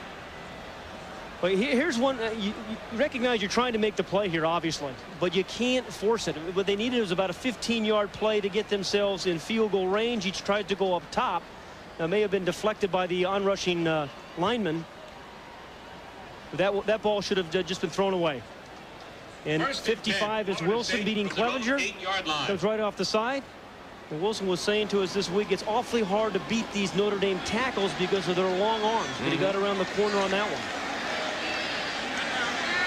And this will likely be the take a knee that ends the half, and it is. Entertaining first half in this marquee matchup between Florida State and Notre Dame. Lou Holtz and the Irish led for much of the half, but at the intermission, it's Florida State with a 14-10 lead. At the 62nd annual FedEx Orange Bowl, we invite you to stay in your seat. As once again, the Orange Bowl presents the most amazing halftime. Florida State seeking its 11th consecutive bowl win. And Notre Dame trying to end the season with 7 straight victories. Here's David Logan. Okay, Sean, Coach, outside of that last touchdown in the second quarter, your team hasn't really played that bad in a football game. What do you think?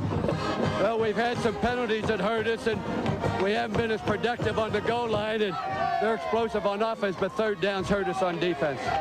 What about the punt deep in your own territory? How about that? Well, I get tired of watching people rush us all the time and not worry about the fake, and I felt, you know, they're explosive, their offense. I didn't want them on the board anymore and felt maybe we had a chance, and you got to gamble a little bit, but we had worked on it, felt it was there. All right, Coach, have a good second half. Thank you. Sean?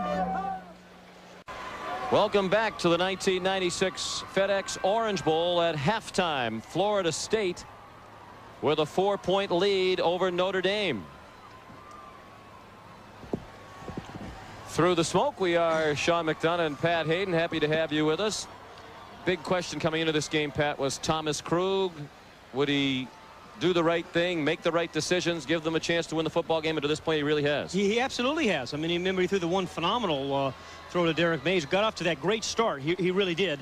You see what they did. Both quarterbacks have done in the first half. Cannell's had an effective first half. You just expect so much scoring at a Florida State that you think they're playing badly when they're really not. They're leading the ball game, but they average 48 points a game. But Thomas Krug has played well. And a look at the team halftime stats, and as they indicate, the game is very even and good balance on the side of Notre Dame, mixing the rush and pass.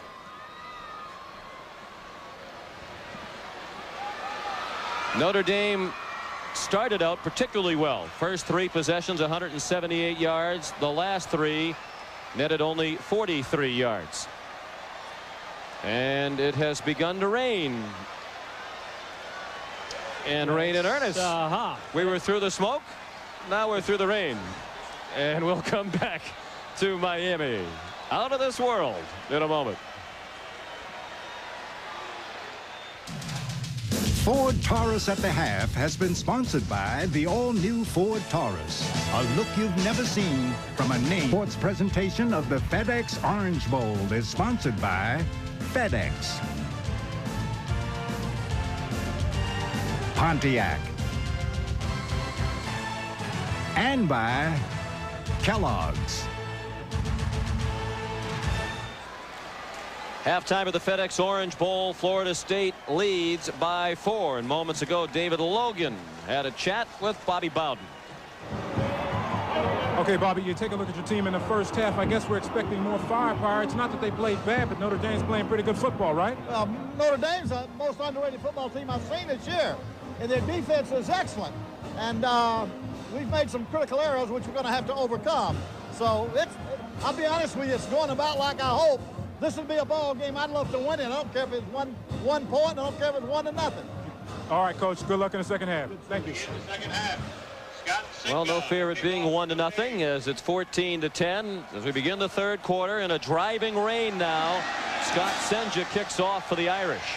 Good kick considering the elements, and it's Rock Preston from the 4. He ran into traffic and came up just shy of the 20-yard line. Knocked out of bounds by Mark Monahan, a backup safety. Mark Monahan with the tackle for Notre Dame. Florida State accustomed in this game to starting with poor field position, as they will here. Their average start in the first half was at their own 18.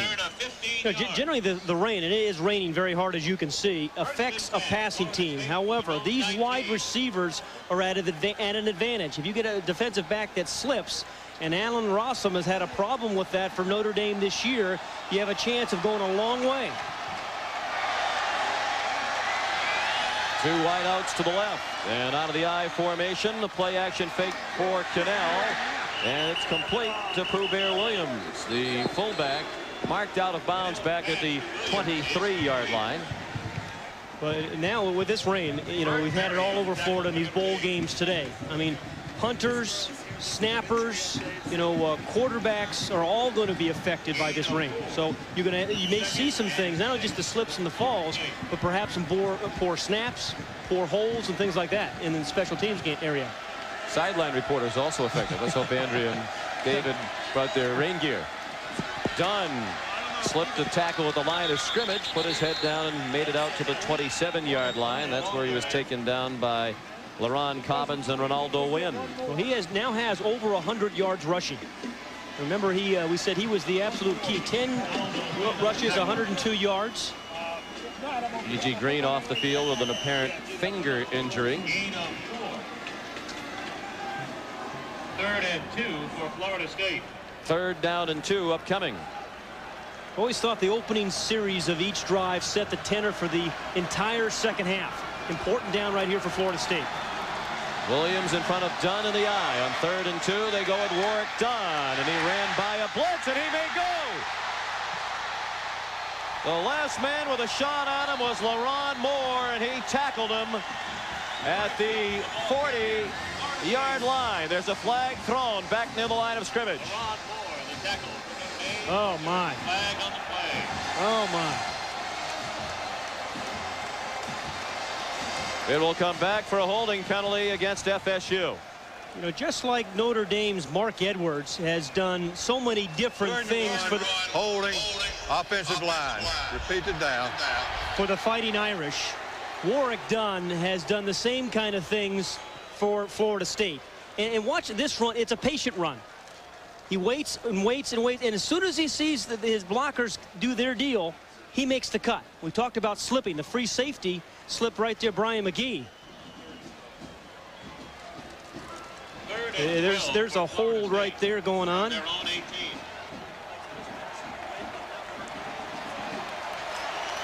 So the penalty brings it all the way back to the 18-yard line on 3rd down and 12. Preston goes nowhere. Paul Grassmanis led the surge through the FSU offensive line for Notre Dame. Yeah, Grassmanis is not your ordinary nose tackle, Sean. I mean, most nose tackles just kind of hang out and suck up blocks and keep guys away from linebackers, but Grassmanis makes a lot of plays. And Sean Liss with an excellent punt. Handled by Derek Mays at the 32. He has some running room. It was such a long punt. And he ran for 13 yards before he ran into a heavy collision. Got drilled. The punt of 54 yards. Vernon Crawford among those down on special teams, but it was Andy Crow who delivered the big hit. Next Saturday, CBS Sports puts on an NCAA women's hoop doubleheader. First, it's Purdue versus Vanderbilt. Then defending national champion Connecticut takes on Tennessee in a rematch of last year's championship game. It's all next Saturday on CBS Sports. 1st and 10 for Notre Dame. The Irish at their own 45. First possession of the second half for Notre Dame. Florida State leads 14-10. Benson with some nifty footwork to gain 5. Looked like he was in trouble at the line. Instead, he skipped ahead for a gain of 5. Well, Audrey Denson is a guy who's come on and played very well for the Fighting Irish. Had 100 yards in each of his games against the service academies. See what he did in Army, Navy, and Air Force. It always concerns me when the Army doesn't play good defense. Particularly, they can't stop that ground attack. Denson unpatriotic, it seems. Those were his only 3 100-yard games.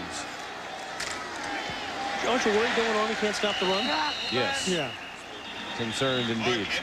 Edwards, the ball carrier, right into the middle, and only got a yard, so that'll bring up 3rd down and 4. Orpheus Roy made the stop. There's Bob Davey, a little bit soggier than he was moments ago. He is the defensive coordinator for Notre Dame and was the man who took over the head coaching responsibilities when Lou Holtz was sidelined with neck surgery. Said the best thing that happened to him there was the opportunity to get up and address the team, speak to the team before games. 3rd down and 4. Opening moments of the 3rd quarter. They want to run the option. And Denson turns the corner and has the 1st down. Oh, that was a great move that he put on. I think it was Tyrant Marion who had him. Marion had him, it diagnosed the play, and did a beautiful job of kind of hemming him in. And then he just put a little head fake on him. It is 55. It was not Marion. It's Wilson. You gotta see now he's got him. Wilson's in the perfect position, but the little stutter step gets around the corner, knows exactly what he needed to get the 1st down. And that was first a finesse run and then a physical run at the end.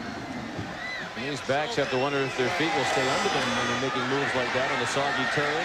Krug out in the flat. Mays close to another 1st down. Flag thrown near where Mays caught the ball. You know, they've had 2 penalties on the quick screen with blocking in the back. I'm not sure this is again, but twice already they've had a penalty call where another wide receiver's hit a defender in the back. Holding offensive team after the pass was completed. 10 yards from the spot of foul. Well, you heard Lou Holtz tell David Logan on the way off the field at the end of the 1st half that penalties were killing his team, and that's another killer. 5 penalties committed by Notre Dame tonight, 4 on the offensive unit. Mickey Andrews, defensive coordinator. Here's the holding goal. Number 2, Roll, who's been in the middle of it most of the night, was being held by Stafford, number 81, the wide receiver. First down and 14, the penalty from the spot. And the screen snuffed by the Seminoles. They dumped it off to Edwards, but Henry Crockett was there. He's a backup, and it's been a big weekend for the Crockett family. His brother is Zach Crockett, the former Seminole fullback, now with the Indianapolis Colts, who rushed for 147 yards to lead the Colts to their win at San Diego yesterday. Yeah, he was phenomenal yesterday, and Henry Crockett was just as good there on that play, right when they needed a play. And the Irish are going in reverse. That play lost 5. Second down and 19. Back in their own territory now.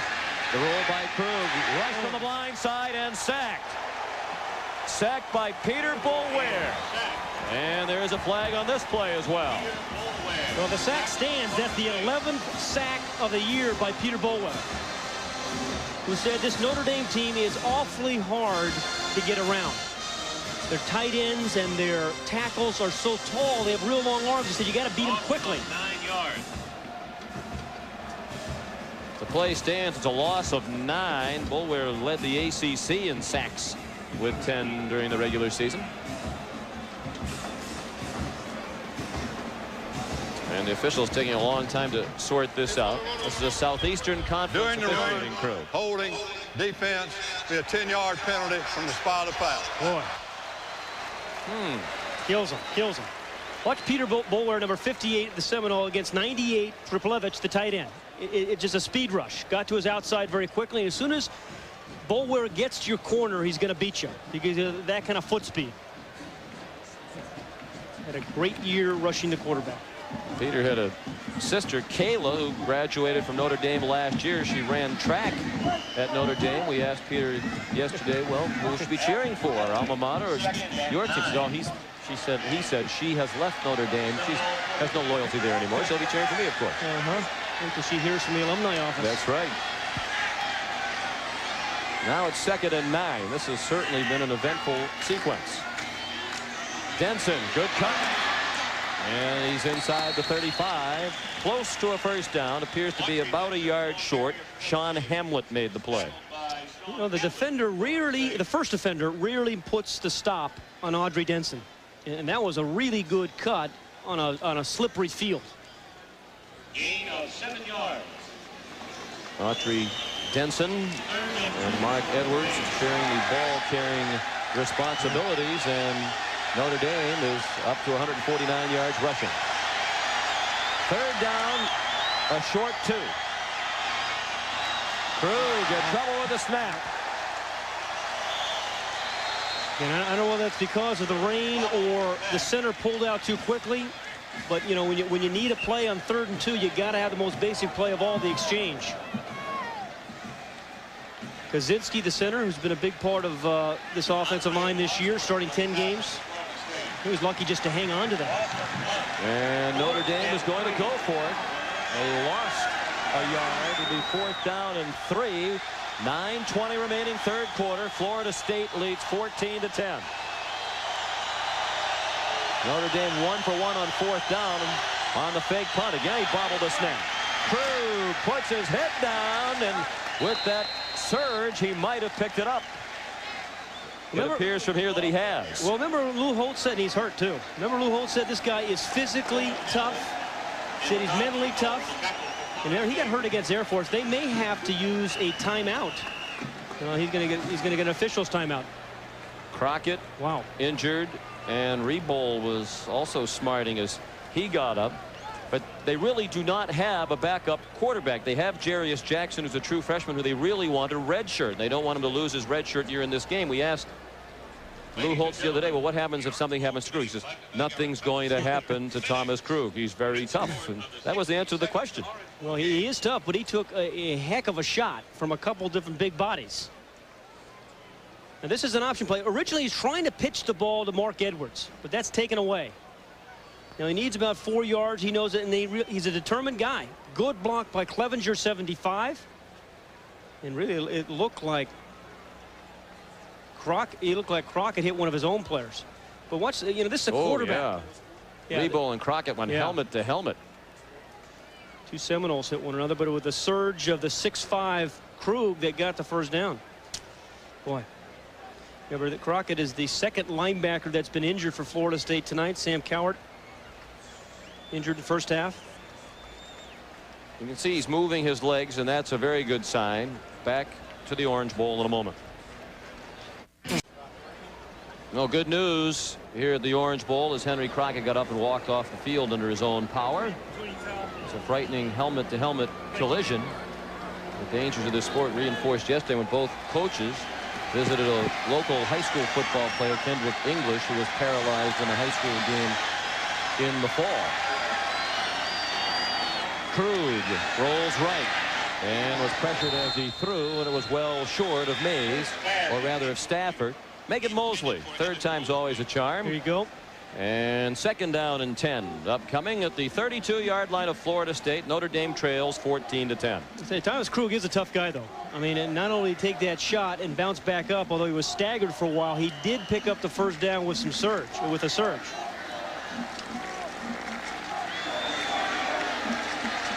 And Edwards, the lone back, lined up behind Krug. 10th play of the drive. And the handoff to Edwards, and he's in trouble. And Darrell Bush led the swarm of Seminole defenders. One of the few plays where they've stopped Mark Edwards without a pretty significant gain. Mark Edwards has been a factor, but Darrell Bush there, the inside linebacker, put a stop on him early in the run. And he actually had a loss, the first loss by Mark Edwards in a long time.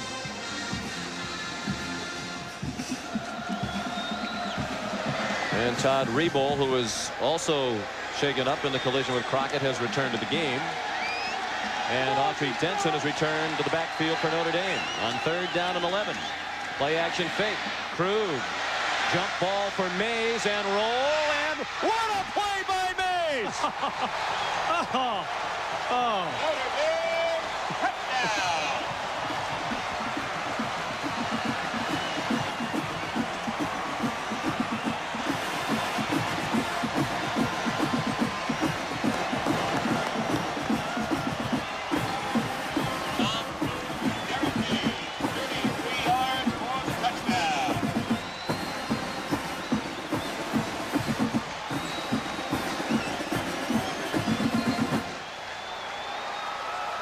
And Senja to try the extra point. Notre Dame has reclaimed the lead. Senja trying to make it a 3-point advantage. And he does with 8:04 remaining in the third quarter. Andre Cooper did it for Florida State in the first half. And Derek Mays comes right back and does it for Notre Dame. And this was a heave. This wasn't a pass. He just heaved this thing as high and as far as he could against Roll. And he just takes away. It's the rebound play. He gets his footing. He tips it away and makes the touchdown catch. I mean, two remarkable touchdown receptions. That one by Mays and earlier by Andre Cooper.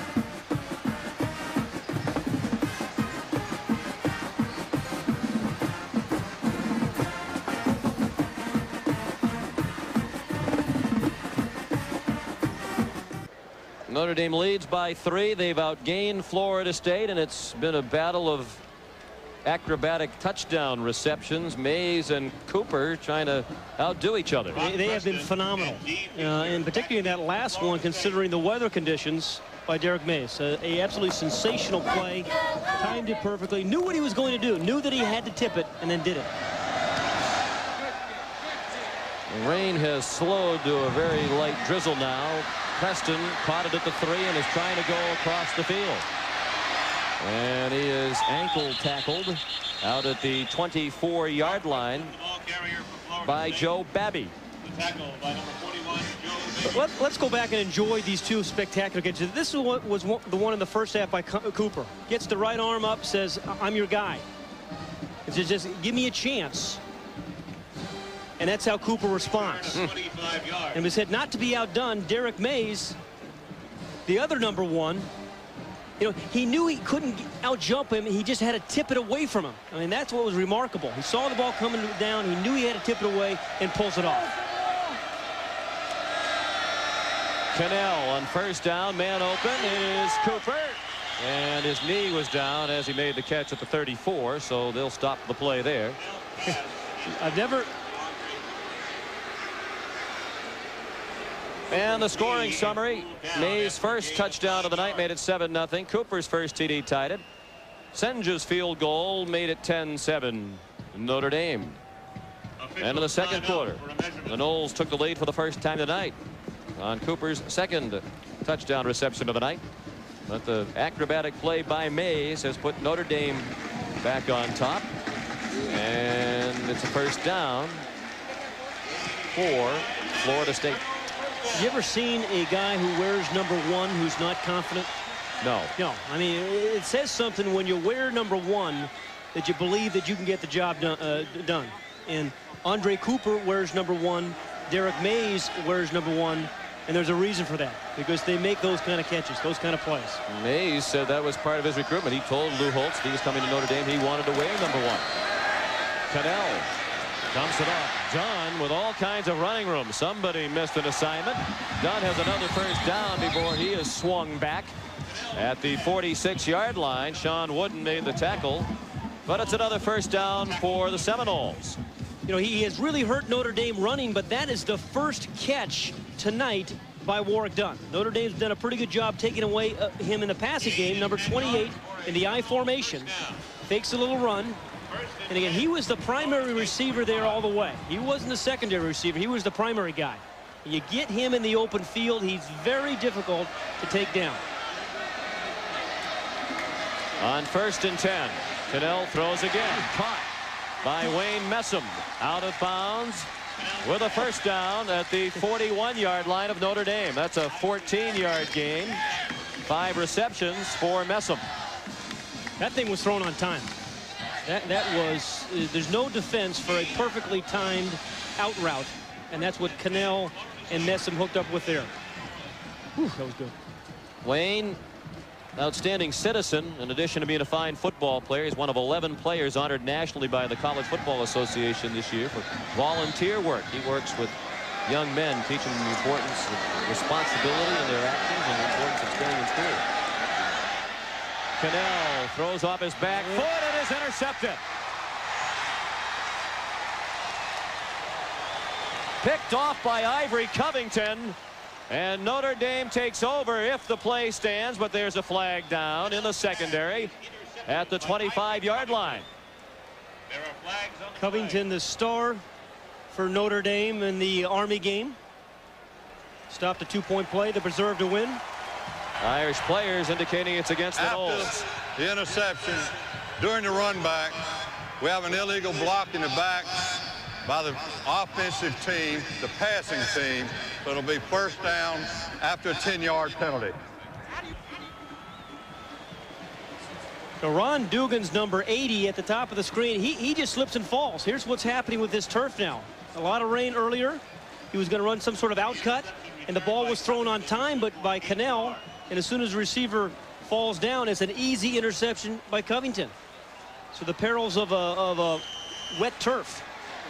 You mentioned the big play by Ivory Covington that he made against Army earlier in the year on a 2-point play when Army was trying to take the lead with 39 seconds to go. Covington put a hit on the Army tight end Ron Lashinsky right at the goal line, used his 160 pounds to keep the 240-pound tight end out of the end zone, and Notre Dame held on for a 1-point win. From the 36, 1st and 10 Notre Dame. The Irish lead 17-14, middle of the third quarter. Edwards in trouble and collared for a loss back at the 33 by Lamont Green.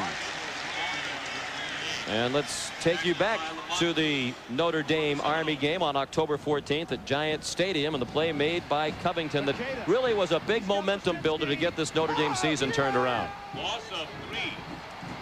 2nd and 13. Well, good teams have to play great goal line defense, and Covington did there. The good thing, it was a perfect tackle in that he got his head on the right side of the ball carrier and just kind of stopped the momentum. And then he turns around and makes an interception here. Yeah, gave away 80 pounds in that collision with Lashinsky. Still made the play.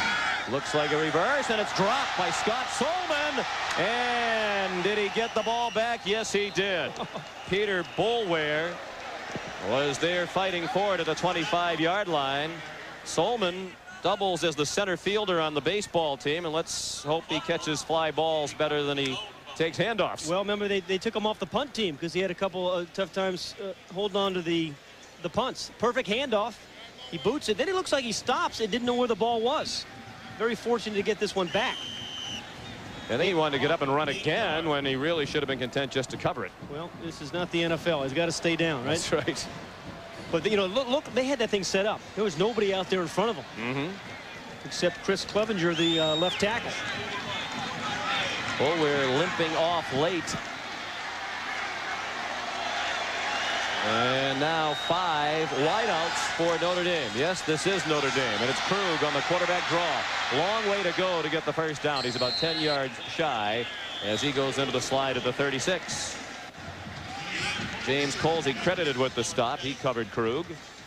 And Notre Dame will have to punt with under 5 minutes left in the third quarter. Remember we talked about the formations. Look how many wide receivers. There's 3 at the top of the screen, 2 at the bottom of the screen. The perfect call for the quarterback draw because everybody's out covering the wide receivers. If you get a couple of blocks, you have a chance of a real nice play. Even though it was 3rd and forever, you still picked up 10 or 11 yards. You can kind of tack that onto your punt. Hunter Smith. Excellent kick. Fair catch called for and dropped by Feaster. He covers it at the 18-yard line.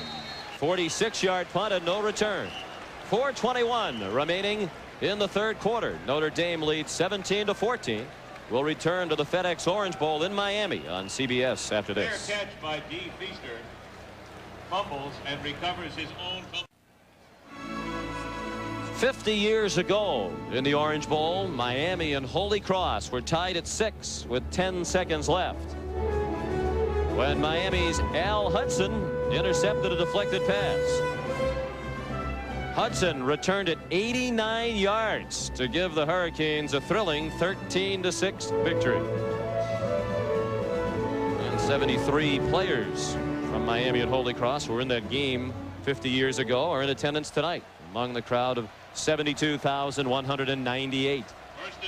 First and 10, Florida State. They're on 18-yard line. Dunn running left. Grabbed from behind by LaRon Cobbins. One of those in attendance tonight is Al Hudson, and he's with Andrea Joyce. All right, Sean, this is the way he looks today, the hero from that 1946 game, Al Hudson. Tell me about watching that play 50 years later. What's it like for you? It's still a great thrill. It happened right down here in front of us, Andrea, on the 11-yard line, and luckily I went 89 yards without being tackled. Is this a little bit of a bittersweet night for you to be out here watching the last Orange Bowl in the Orange Bowl? It sure is, because I've got so many memories. I played 3 years of high school and 4 years of college on this field, and it feels like home. I just hope they don't play Old Lang Syne, because I think I'll cry. Well, you brought tears to a lot of guys' eyes back in 1946, so I guess that they wouldn't mind seeing you with a few tears in your eyes tonight. Thank you so much for joining us. You look great, and have a great 1996. Thank you, Andrew, and same to you. Back upstairs to Sean and Pat. You know, those guys with tears in their eyes 50 years ago were the Crusaders of Holy Cross, wearing the purple from Worcester, Massachusetts. Yes, thanks for putting the proper perspective on it. 3rd down and 11 after the incomplete pass. Cannell under a blitz, retreated almost into the end zone and dumped it off. And Dunn could not escape LaRon Cobbins. Flag down. The Notre Dame players thought they came up with a free ball, but Dunn is ruled down by contact. LaRon Cobbins was kind of spying on Warwick Dunn. A lot of times defensively, a guy has to go with him one-on-one because he's so dangerous. And he was... We have an inadvertent face mask, 5-yard penalty.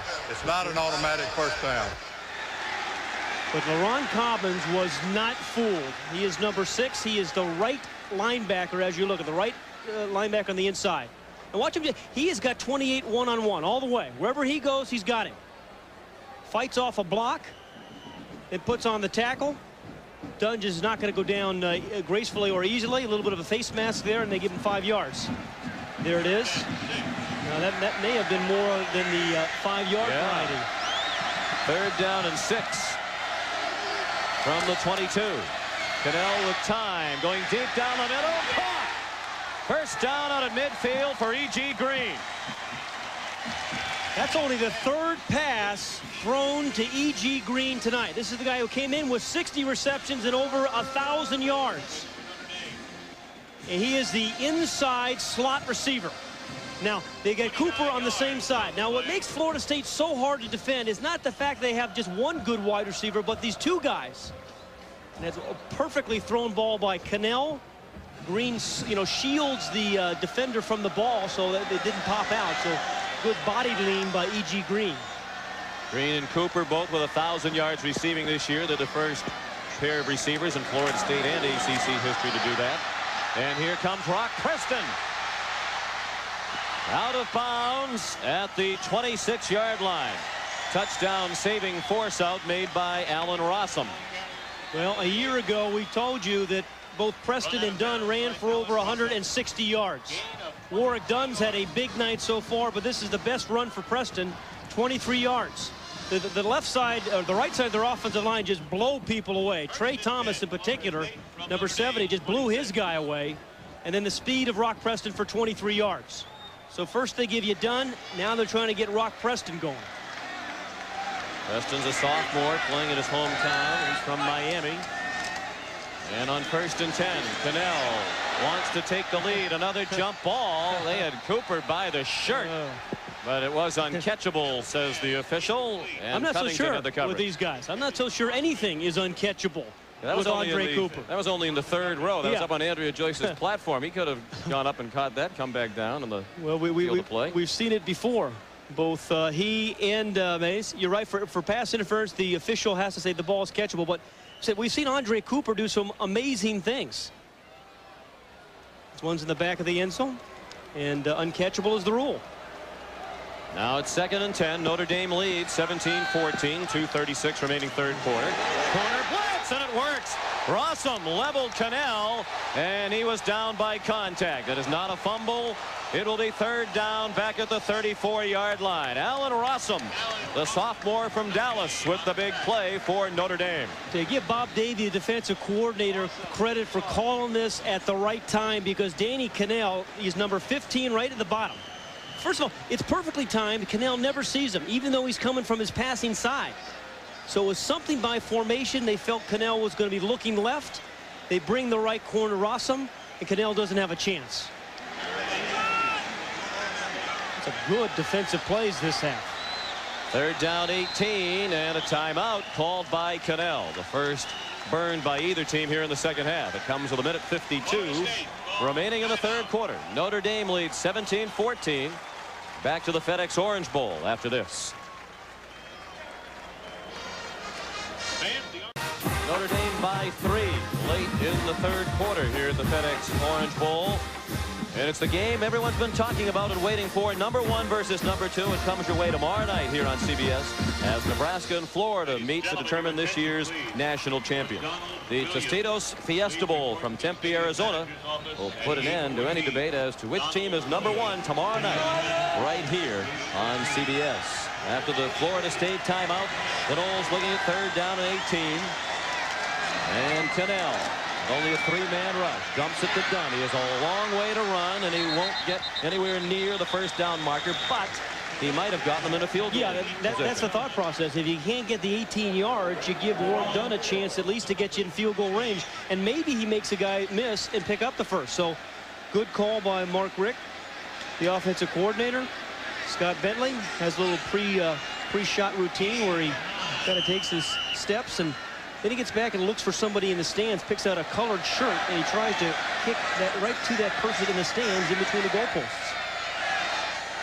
This is a 42-yard attempt. Long enough, but wide left.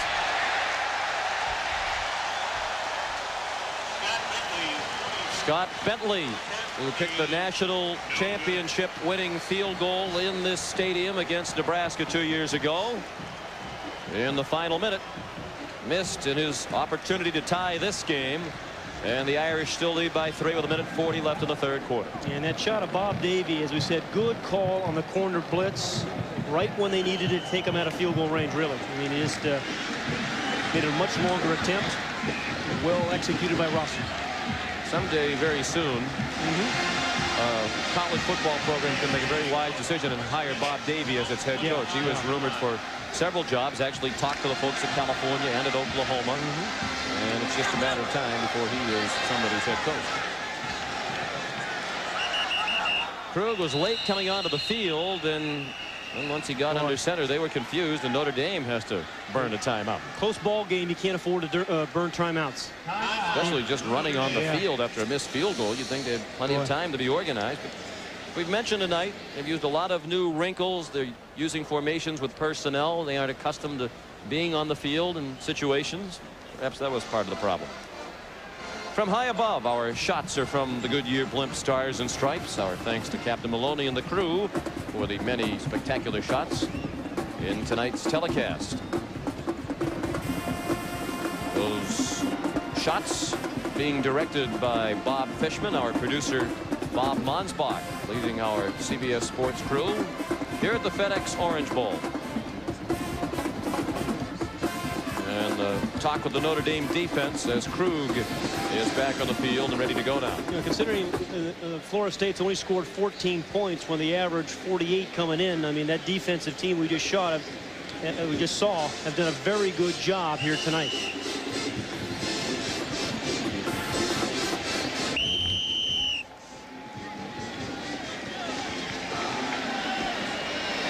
Irish ready to go now. 3 wide receivers. And the handoff to Robert Farmer through a big hole on the left side, and he has a first down. Out to the 38, perhaps the 39-yard line. The junior from Bolingbrook, Illinois.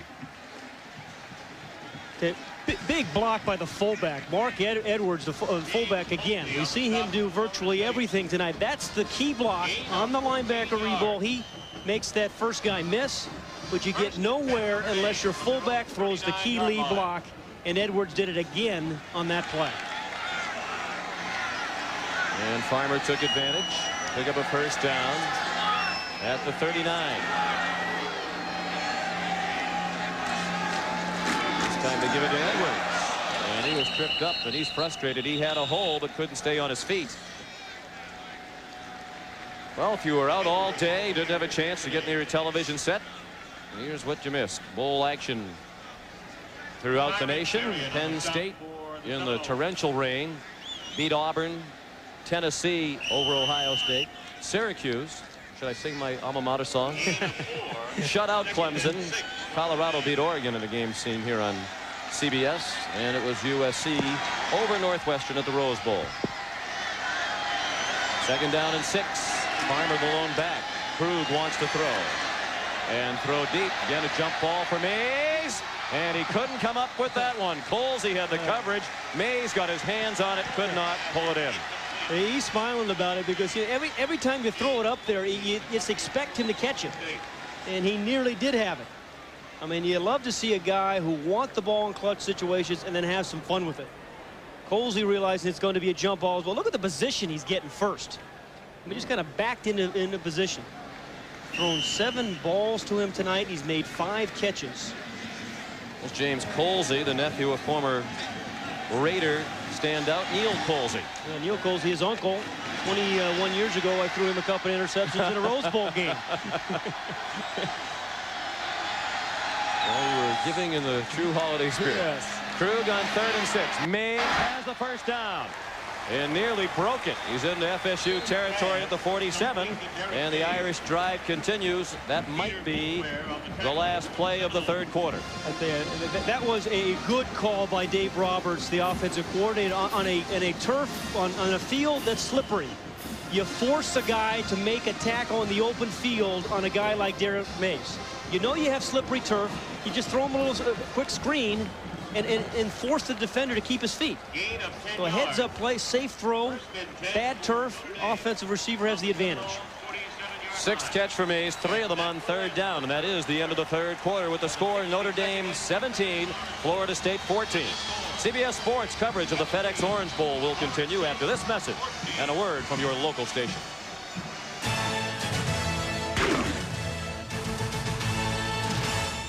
CBS Sports presentation of the FedEx Orange Bowl is sponsored by FedEx, Chevrolet Truck, and by McDonald's.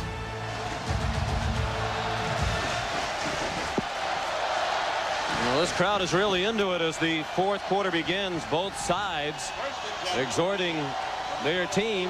Notre Dame leads by 3 and has it 1st and 10 from the Florida State 47. They fake the handoff to Solman this time. Mays one-on-one. Jump ball batted down. Well defended by Byron Capers. And Krug slow to get up. We've seen enough of Derek Mays and the jump balls. Now I think they just need to lead him. I mean, he's getting one-on-one coverage on these post patterns, Sean. And maybe rather than throwing the jump ball, throw a regular post pattern and let him run under it. Took a pretty good shot at the end by Todd Reboll. But see, if he throws it over to the right of the screen, he can run away from the defender. From the Florida State 47. And a good play there by Capers. 2nd and 10. Farmer, the tailback now. And he takes the handoff. Shed the hit in the backfield and turned it into a gain of 2. Andre Wadsworth made the tackle. Robert Farmer, the ball carrier for Notre Dame. Notre Dame got off to a terrific start and hasn't been as successful offensively since the first quarter. And I think this is an important third down play for the Seminole defense. I mean, right now they trail here by 3 points, and they got and this is a very important third down defensive play for the Seminole defense.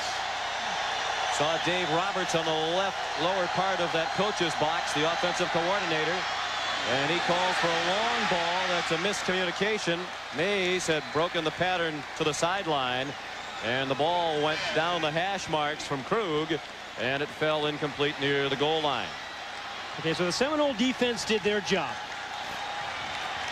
And now the Notre Dame punter, Hunter Smith, just has to make sure he doesn't want to punt this ball into the end zone and give the Seminoles good field position at the 20.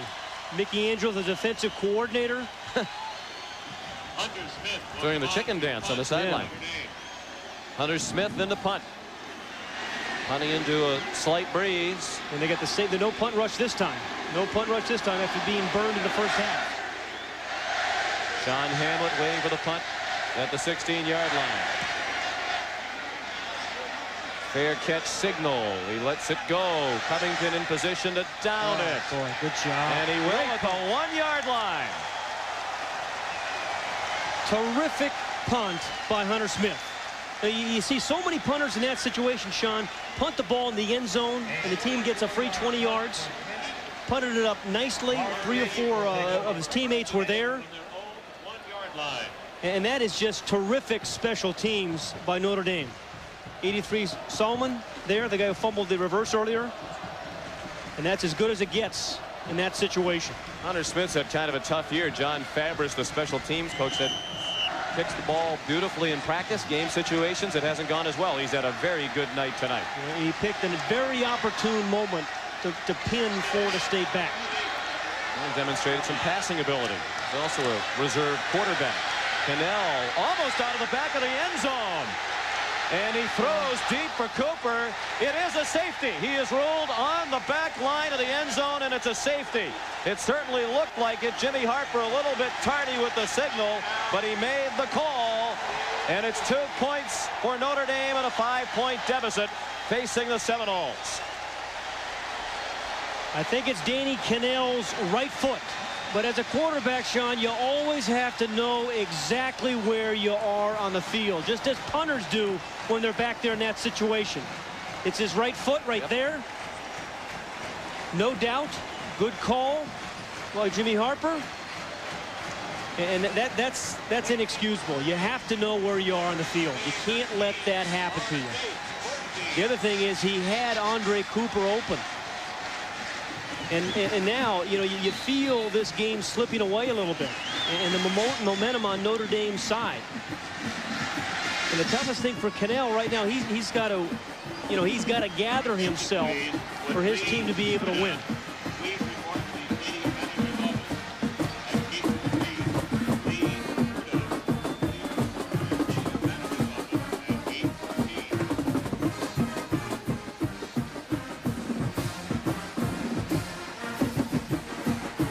Bobby Bowden's team will have the free kick from the 20 with 13:44 remaining. Jimmy Harper, the officials, had some memorable moments in this stadium. We mentioned after 33 years as a college football official, he's retiring after tonight. He's done 5 Orange Bowl games. He was here in '84 when Nebraska went for 2 and didn't get it and lost to Miami by a point. Miami wound up being the national champion. He was here when the Schooner of Oklahoma came on the field, and he had to penalize Oklahoma in the game against Washington. And he made a big call, saw the foot on the line, and was in perfect position to make it. Mosley handled the free kick, and Emmett brought it back to the 37-yard line. You have a little bit of a history with Jimmy Harper as well, Pat. I did a little research, discovered that you were a guest coach at the University of Georgia in their spring game. And I just want to ask, what is this, if I might borrow your illustrator? Well, this was just the spring game, but I was just taking care of things with Jimmy and to make sure my team got the benefit of some calls. And I think we won that spring game. Thanks a lot, Jimmy. Appreciate that. If you'd greased him a little better, he might have been able to retire years ago. Yeah. Good for him. Good guy. Farmer and Edwards in the eye behind Krug. Farmer. Dave Roberts, the offensive coordinator, told us a couple of weeks ago that Farmer, he believes, is the most gifted of the tailbacks physically. He's a strong runner, has the most speed of any of their tailbacks, but he just hasn't been able to put it together. Yeah, a little bit like their punter hasn't gotten it done. But you know who threw the real nice block? We haven't talked much about him on that run. It was Ryan Leahy, the right guard, number 72, the grandson of Frank Leahy, but he's not just a name, number 72, Ryan Leahy. This guy's a player. 3-year starter, has had a phenomenal year in the offensive line for Notre Dame. 2nd and 3 at the 44. Edwards up the middle. Took a hit from Greg Spires, a backup defensive tackle, but bounced ahead for a short gain. You might imagine the Leahys, a Notre Dame family, starting with the legendary coach, grandfather Frank Leahy, who led the Irish to 4 national championships. Ryan's dad, Jim, was a reserve guard in the late 60s at Notre Dame. And older brother Pat was an outstanding pitcher on the baseball team and is now in the Florida Marlins organization. Frank Leahy won 4 national championships at Notre Dame. 3rd and 2 from their own 45. Farmer cuts back in the secondary.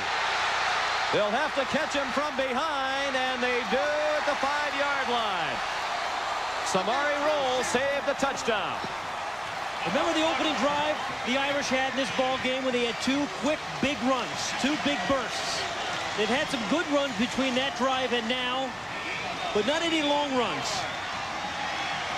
Ryan Leahy, the man we were just talking about, a big part of it as well, right here. The right guard. Watch what he does. He buries his man. Good lead block by Edwards again. Good vision by Farmer. First the vision, then the speed. Career long 51-yard scamper for Robert Farmer. Boy, Florida State took another timeout. That leaves them with only 1, with 12:22 remaining, and the underdog Irish leading by 5. Notre Dame leads by 5, and they're at the 4-yard line with 12:22 remaining. Ryan Leahy told us 2 days ago this is a game that the offensive line is either going to win or lose for Notre Dame, and they've played a huge role in putting the Irish in position to win this one. 229 yards rushing. They're the 6th best rushing team in America. This offensive line, very beginning, they said they had to have their best game. They're playing very well, particularly here in the 4th quarter. Edwards and Farmer again in the backfield. Mays, the motion man. On first and goal. Edwards stopped at the 5.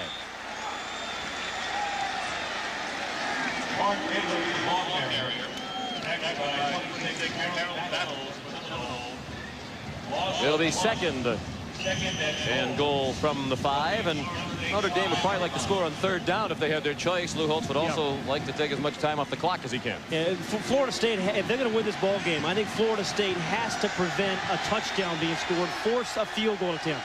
They can't afford another touchdown right now. Krug after the fake into the end zone, touchdown. Pete Kriplevich, the tight end.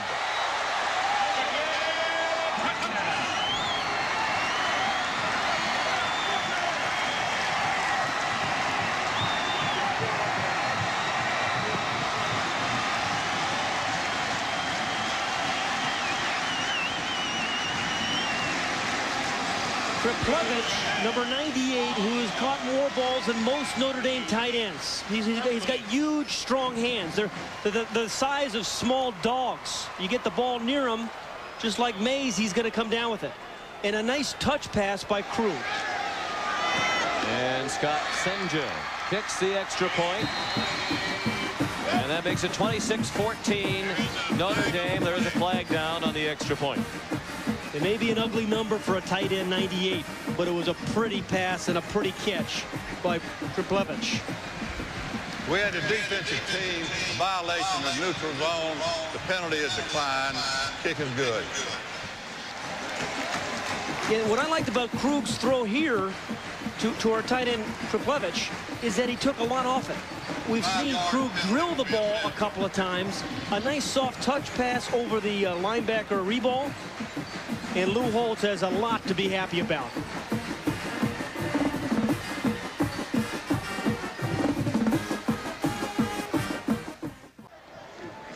Notre Dame leads by 12 early in the fourth quarter behind the talented offensive line. The Irish piling up the rushing yards, and Derek Mays and Andre Cooper matching each other with acrobatic catch after acrobatic catch. But the safety so far has been the big play of the game, because that not only gave Notre Dame 2 points, it gave Notre Dame great field position for the ensuing touchdown.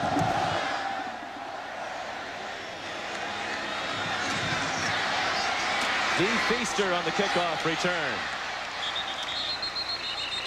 Out to the 28-yard line. And that's where the Noles begin, 1st and 10. Tonight, join Dave and his guest, actor Jerry Seinfeld, music group Fish, and comedian Dave Attell. All tonight on The Late Show with David Letterman following your late local news. And Samari Roll had a very active night in the secondary, and the reality of the situation starting to sink in. But this is a quick strike offense, averaging 48 points per game. And plenty of time left to come back for Florida State. 11:37 remaining. Work done. First down, out to the 42. LaRon Moore made the tackle after a gain of 15. Tell you what, if Florida State is able to come back, Warwick Dunn is going to have a lot to do with it. This is a guy we said is, Notre Dame said he is the key. We must slow Warwick Dunn down. Now it's 117 yards on 13 carries. Not been involved in the passing game much. Breaks arm tackles. Has the ability to go a long way. He only rushed for 19 yards here in the second half. He tries to turn the corner. You see his power at 175 pounds. He drove ahead for an extra yard or two. Tackled by Ivory Covington. It's a gain to the 44. Well, and Danny Cannell's best moment, he brought his team down from, I think it was 28 points down a year ago against Florida to tie 31-31. Now in his senior season, his last year at Florida State, he finds himself down by 2 scores, 26-14. He's got to get Dunn involved and get the ball to Andre Cooper some too. Second down and 8. Khalid Abdullah in at fullback. And Cannell will throw as a man wide open. First down, it's E.G. Green at the 32-yard line, tackled by LaRon Moore. Check that, Wayne Messam, 89, not 19, E.G. Green on the reception. Good read there by Cannell, because Messam was the guy wide open. But it always starts first with protection. And he got some great protection there by Chad Bates. And then a perfect throw on the numbers. They're at the 32, and they're moving quickly. Still 10-20 remaining. Notre Dame leads by 12. Cannell deep down the middle. That time it is E.G. Green, and he's down at the 11-yard line. A gain of 21 more. And Florida State has the weapons. 3 plays. The first one you use Dunn. Then you use Messam. And then you come back and use E.J. Green. Makes the most difficult team to defend is someone like this. He's the inside guy here, where you have 2 or 3 wide receivers you have to worry about. You know, just when you start doubling up Andre Cooper, E.J. Green, and Wayne Messam come to life. Brian McGee made the tackle. 1st and 10 from the 11. They could get another first down at the 1-yard line. And they have used their last timeout. Boy. You know, for a no-huddle team, they've had to burn a lot of timeouts. And they've spent a lot of time in the huddle tonight, more than they usually do. Back in a moment.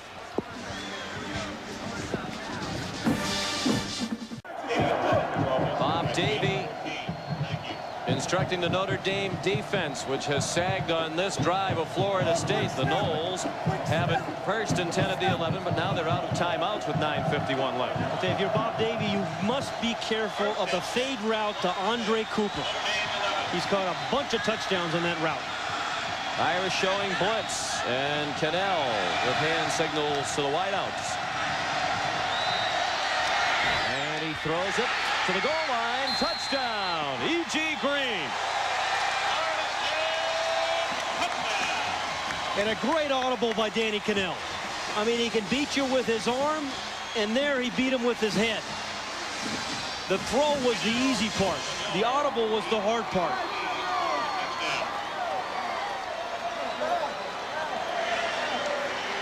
And that was a heck of a drive by Danny Cannell. The Noles going for 1, trying to get within 5. And they are. Scott Bentley adds the extra point. And with 9:47 left, it's a 5-point Notre Dame lead. Yeah, and the respond, the way they responded, you love to see that. Okay, protection first. E.G. Green is the guy in the slot. The first play was going to go to Cooper, and then he changed the play to the audible to Green. So he saw something, he calls the audible right here. He's the slot, just going to run right out here in the corner.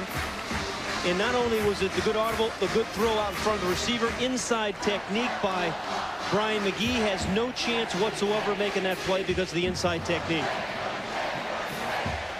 Heck of a drive, heck of a drive.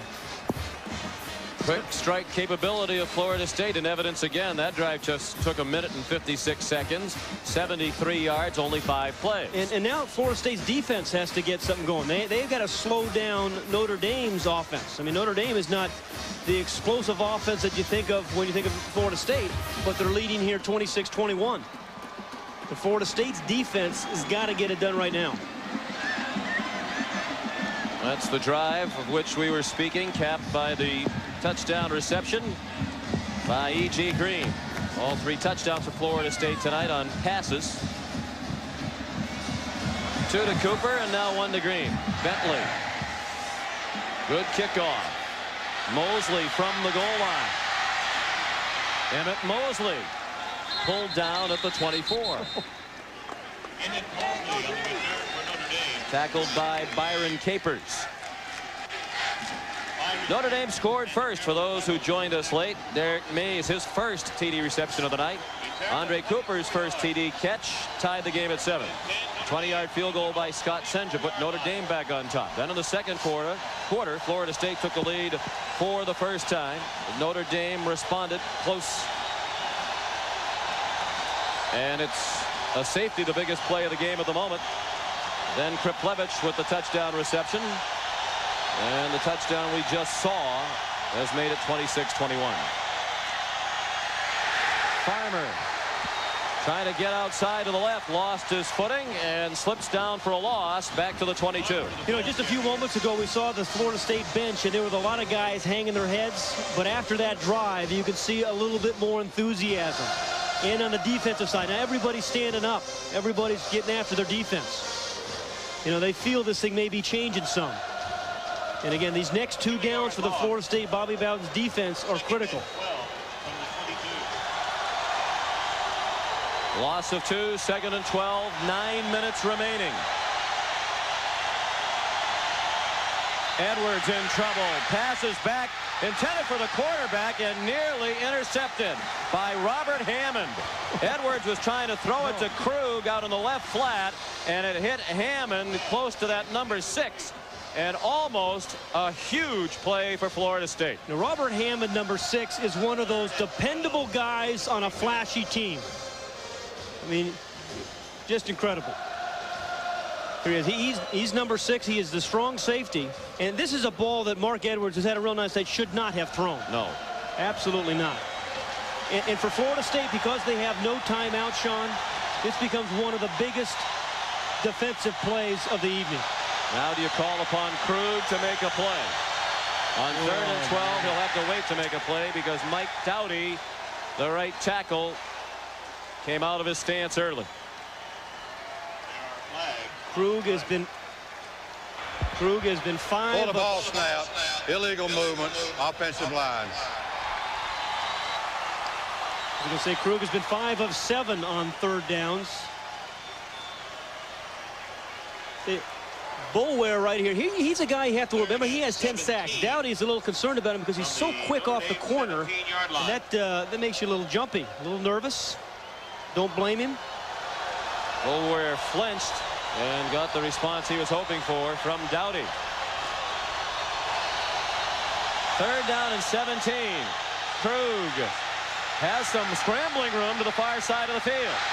He still needs about 7 to get the 1st down, and he comes up short at the 30-yard line. Gain of 13, but he's 4 yards shy of a 1st down with 8:35 left. The Irish forced a punt. You have to like Thomas Krug, though. Gets the opportunity to play in the biggest game of his life, and he has not backed off. 3 touchdown passes. 4th and 4 from the Notre Dame. How about his first career start in the regular season finale at Air Force? They were talking about Notre Dame needed to win that to get into the Coalition Bowl. He's on an $8 million payoff for the university. They were billing it an $8 million game. And he responded in a nice way as they handled Air Force with ease.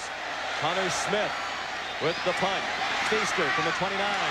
Feaster trying to get to the near side and has some room if he gets there. Feaster tackled by the punter, Hunter Smith, at the 30-yard line. A 41-yard punt, but a 41-yard return. Sean, the momentum has changed about 3 different times in this 4th quarter. And a special teams play by Florida State did it this time. Feaster, he's going to get his towel. See his towel right there? Somebody grabs it. It's Covington grabs the towel first. That's not going to bring him down. Picks up a couple of good blocks. Looks the like old flag pick and football fence. there, doesn't it? That was almost an illegal block. Yeah, it was. He backed off, though. And then the punter did a pretty good job of tackling a pretty tough runner. That was the longest punt return allowed by Notre Dame this year. 41 yards. Cannell now threatening to take the lead as Florida State has it.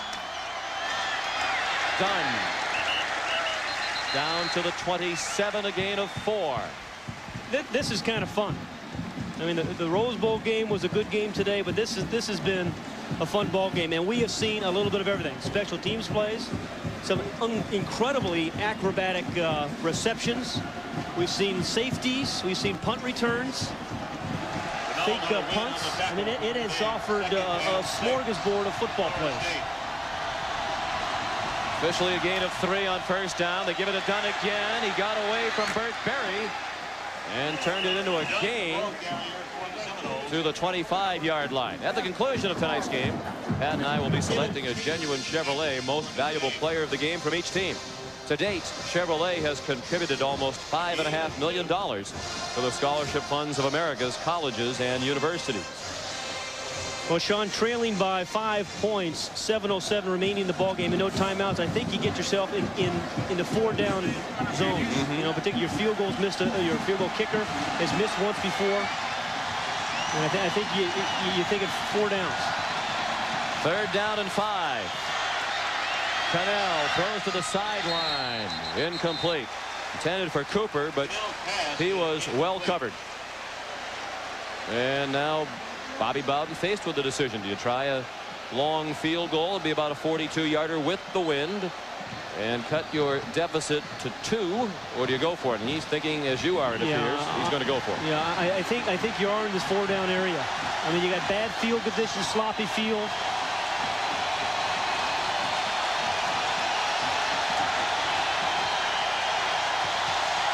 Fourth down and 5. 7:03 remaining. Notre Dame leads by 5. Cannell deep down the middle. Caught in traffic. E.G. Green down at the 3-yard line. Oh, this is fun. They make it look so easy. And what a clutch play by Danny Cannell. I mean, there have been so many clutch guys tonight, but that's as good as it gets right there. And E.J. Green is the slot guy who is always the featured receiver in their passing attack. And they go quickly to the line now. Oh, there's some movement.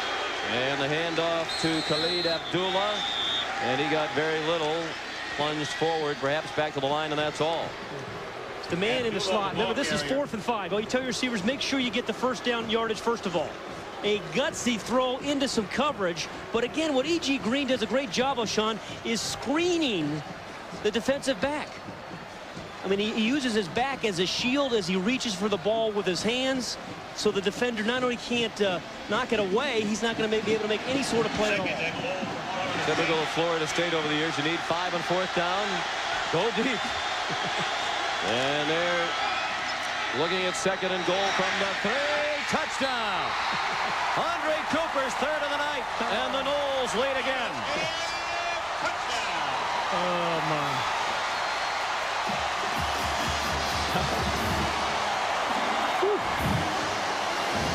They got revved up here in the 4th quarter. Warwick Dunn was injured on the play. He is down at the 6-yard line. It's the guy you need your last 6 minutes of the ball game. And Pat, they sent Bentley on, but I would imagine they'd go for 2. Absolutely, they should go to 2 to make it a 3-point margin. Now the entire team is going to the sideline. Scott Bentley ran on the field, but he might have been told to by Bobby Bowden. Lou Holtz and Bob Davie chatting. The last 2-point play the Irish defended was against Army, and they did a pretty good job against him. Prevented the 2-point play and preserved the win. Looking at Warwick Dunn's wrist, it appears. Well, man, we've seen a lot of great plays on both sides of the ball too. Some sort of arm or shoulder injury for Dunn. That's an Orange Bowl record for Andre Cooper, the junior from Jacksonville. 3 touchdown receptions in the game. There was a fake handoff to Warwick Dunn where he got hurt. Just faked the pitch. It wasn't a gruesome hit by any stretch. Just kind of brushed Sean Wooden. But that was the play he was injured on. Glad to see he's up. It's his arm. This guy's had a phenomenal night and a phenomenal year. Whew. Seems like it was just seconds ago that Notre Dame had all the momentum. Yeah, we've seen 3 momentum shifts. Now, obviously, this is a very big play here. And for Bobby Bowden, he's got the chance of throwing the fade maybe to Andre Cooper. You know, Rock Preston, who's now on the field, is a good runner and receiver as well. Jeff Bowden, Bobby's son, signals in the offensive play. Cooper looked like he pushed off, but he got away with it. There's a fade route. And the defensive back, Rossman, coverage got up right in the face of the official, saying Cooper pushed off. He was gesturing with 2 hands extended. No flags on the play, and Florida State leads by 3. Andre Cooper, the 2-point conversion reception. 6:09 to play. 60-second. Let's look at the touchdown first. Florida State 29. Again, rolling out by Danny Cannell. An easy, simple touch throw to Andre Cooper. And now the 2-point, the fade route that he's run so much this year for touchdowns, this time a 2-point play. And again, a physical mismatch. Andre Cooper going 6'2", Rossum at 5'8". Third lead change of the night. It's the Noles leading by 3.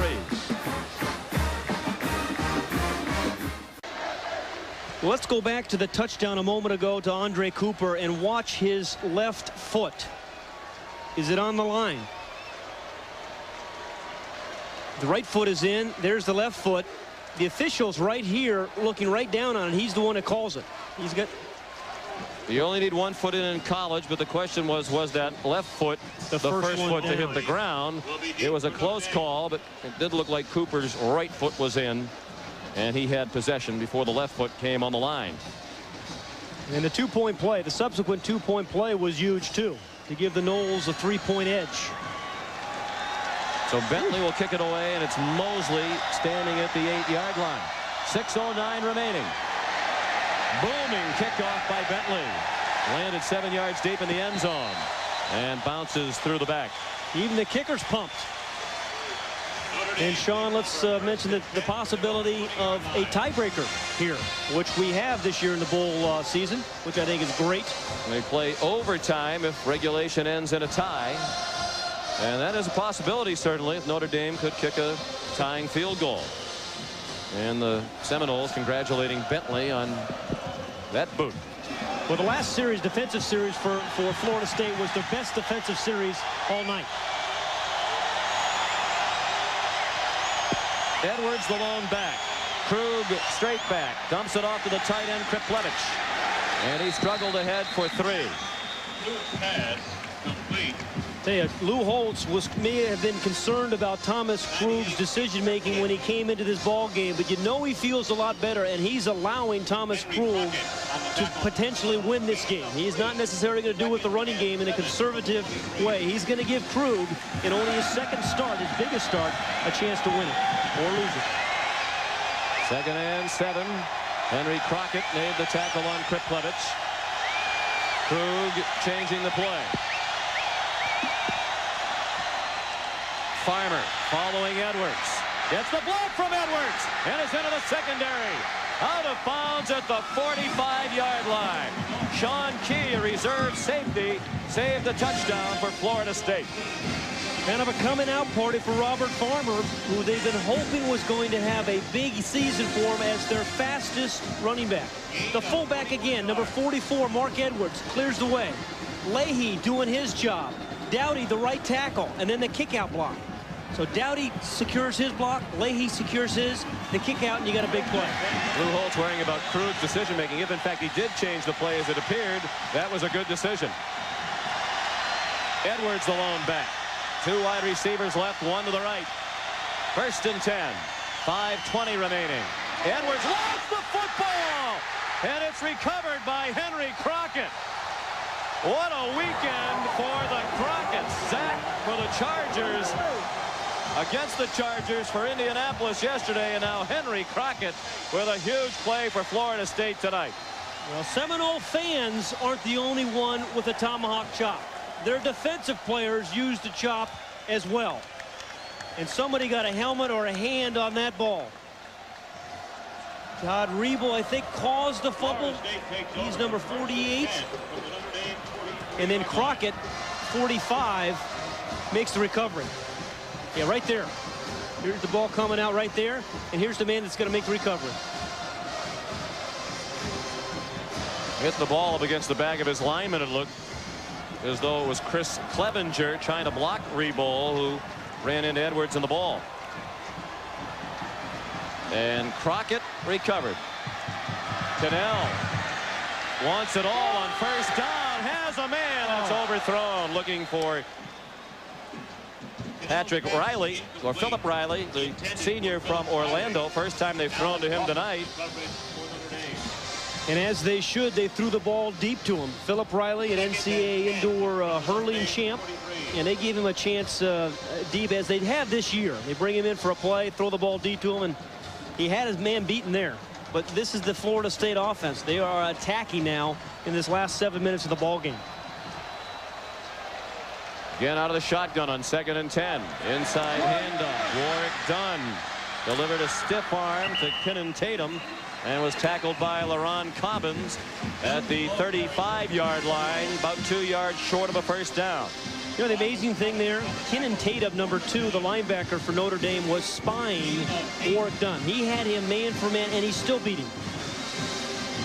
He just ran through his arm tackle. Gain of 9 yards. Again, anytime you have a chance with a guy like Warwick Dunn, you give him an opportunity. But number 2, Tatum had him spied, misses him on the arm tackle, and then a powerful run at the end. Third down, a long one. Tunnell changing the play. Preston in at tailback now and gets the handoff.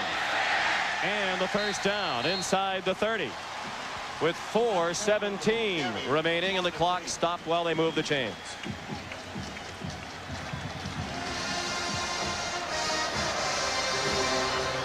Danny Cannell trying to earn his 21st victory as a starter. How about that record? 23-1, and yet in this part of the country you don't hear him talked about as a football hero at Florida State. He's had some detractors this year. Yeah, it's incredible. I mean, because they lost to Florida and they lost to Virginia. You know, he's only had a couple of bad quarters, and the people making it sound like he's had a bad year. Had a phenomenal season. 1st and 10 at the 30. Preston. Good cut to the inside. He's inside the 10 and banged out of bounds at the 7-yard line by LaRon Cobbins. That's a gain of 23, and all of a sudden the Irish defense is looking tired. Well, a year ago, Dunn and Preston did it into the Irish. Watch the left tackle right here block his man in, and that allows Preston to hit the corner. That's 77 Hernandez. Just kind of seals the block, and once you have that end man sealed, you have a chance of making a play on the perimeter, and that's where most of the big plays in college football come, on the perimeter of the defense. Clock down to 3:47 remaining. Florida State leads by 3. And the handoff to Pooh Bear Williams, and he's down to the 4-yard line. Ronaldo Wynn made the tackle for Notre Dame, and the Irish really in a situation now, Pat, where they have to hold Florida State to a field goal attempt, or force a fumble here. That's what I would be thinking. Pooh Bear Williams country this is. He's only averaged 2.8 yards a carry, but has scored 12 rushing touchdowns. So if you're Notre Dame, you're thinking about getting a helmet and a hand on the ball when Pooh Williams carries it. He averaged about a touchdown every 4 carries during the regular season. Only lugged the ball 46 times, scored 12 times. Cannell chewing up the play clock, down to 3 as they snap it. They go to Cooper again. This time it's knocked away by Rossum. You know, they found a matchup they like. They like 6'2" Cooper and 5'8" Allen Rossum. And they've been trying to exploit it, but that time Rossum responds. You know what you like about Florida State is if they find something that you're having trouble with, they're going to keep coming back at it time and time again. Oh, there's a hold there. Yeah, there's a hold there by Rossum. He got away with it. Should have been a pass interference or a holding call on Rossum.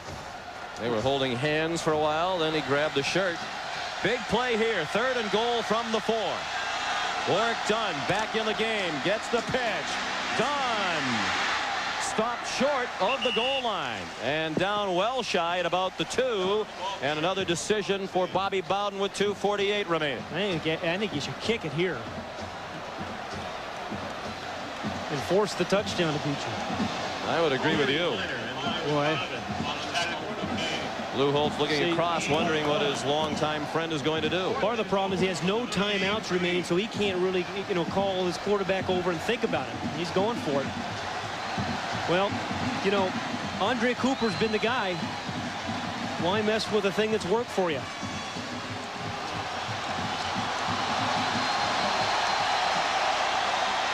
Pooh Bear Williams Notre Dame. In front of Dunn, and Notre Dame does call a timeout with 2:12 left. That upsets Paul Grassmanis. Notre Dame left with only 1 timeout. Back for the finish in a moment. And the discussion continues on the Florida State sideline. And it looks as though Bobby Bowden is going to stick with his original game plan and go for a touchdown on 4th and goal from the 3-yard line. But Sean, I think you got to be kicking a field goal here. I mean, he's up by 3 points. Remember, Thomas Krug, he should force Thomas Krug to have to win the football game. And the other thing is, the last 2 series, their defense has played their best football. But Bobby Bowden has won a whole bunch of football games. And figuring that if he doesn't get the touchdown, Notre Dame will be forced to go a long way from the shadow of its own end zone with 1 timeout and close to 2 minutes remaining. This will be the 8th play of the Florida State drive. They've taken 3 minutes off the clock.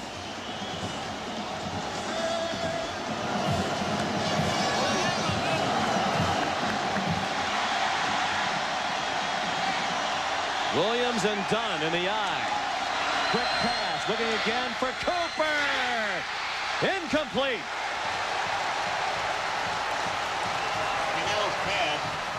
Well, Rossum again had the coverage. Cooper came away with the football, but it's ruled an incomplete pass. What a game within the game, these last few plays. Rossum and Andre Cooper.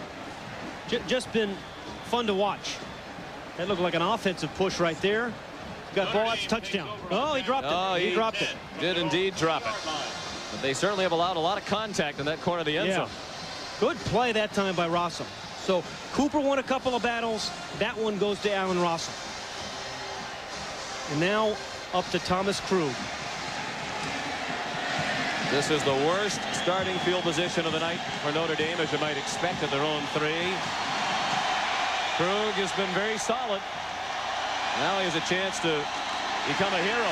That's not the way to do it. Incomplete pass, but he did avoid the safety.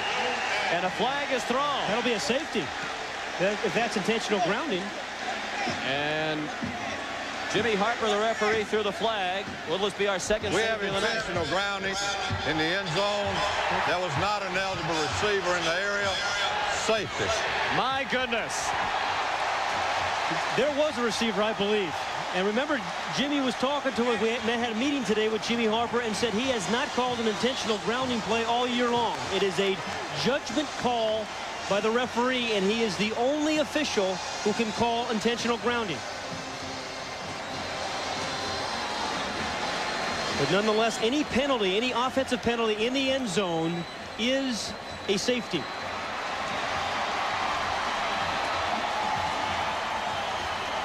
Okay. First of all, to be an intentional ground, you have to be under duress. Clearly, Krug is under duress. The second thing, is there a receiver in the neighborhood? Now, he was trying to get the ball to 44, but no chance with that kind of rush. No play, no chance in this kind of play to get the ball to the receiver. And when we talked with Jimmy Harper this morning about this situation, he said the rule book really doesn't define area very well. It's tough to judge what the area is. It's an official's judgment. Yeah, and this is his call, and only his call. Here's the receiver. He's saying this area right here, that's where the ball was thrown, and so that's intentional grounding. Now his fellow officials can run in and say, wait a minute, Jimmy, there was a receiver in the area. Perhaps you did not see him. But that did not happen in this case. Really a significant call at this point in the game. Really is. And he said he had not called one all season long. Rarely is it called because of the vagueness of the rule and the term area. Following the safety. Now Notre Dame for the free kick. You would expect an onside kick, but they have the punter Hunter Smith on the field. And he does boom it away. Excellent punt over the head of Dunn. Better go cover that ball. Yes, indeed. He picks it up at the 5. And they also better go tackle Warwick Dunn. Stay in bounds. And out at the 22. Seminole fans wanted a late hit out of bounds. Tonight's overhead shots courtesy of the Goodyear Blimp Stars and Stripes from Pompano Beach, Florida. At the controls all night, Captain Jim Maloney from Vienna, Virginia. Only one timeout left for Notre Dame. Yeah, and that's the significant thing. And they're going to have to use it early. Only way Notre Dame can win this game is to force a turnover. You know, give Florida State some credit. They're winning a game tonight, and they should win a game tonight, where they didn't play their best. They were flat at times, But when they had to turn it on in the fourth quarter, Danny Cannell, the offense, turned the juice on, and the defense, with guys like Wilson and Battles, number 26, they played their best defensive football late in the fourth quarter. Well, if it's possible for a Bobby Bowden team to play it conservatively, this would be the time. And done. Into the secondary with a first down. Out to the 38-yard line. That's a 17-yard gain for Warwick Dunn. Florida State trailed 26-14. They scored 17 unanswered points in a 7-minute and 41-second stretch. Warwick Dunn, number 28, has beaten the Irish to the outside, this time to the inside after a terrific block by Kevin Long, the center. And he really hurt the Irish a year ago. He continues to do it tonight. Notre Dame did not use its remaining timeout. Down to a minute and a half left. Cannell milking the play clock. It's at 3 as they snap. And that time Dunn was bottled up for no gain. Warwick Dunn 20 carries now, 151 yards. And the Irish still have not stopped the clock. They haven't even started the 25-second clock, so now Danny Cannell can use another 20 seconds before he snaps the ball at this point. Play clock is at 15 as they break the huddle. And the Notre Dame players told us this bowl game was important because they wanted to prove that last year was a fluke and they were 6-5-1. And I think they've done that even if they don't win this game. The way they bounced back from the season opening loss to Northwestern to win their last 6 games of the regular season. They do use their final timeout. They've had a very good year. 33 seconds left. Back in a moment.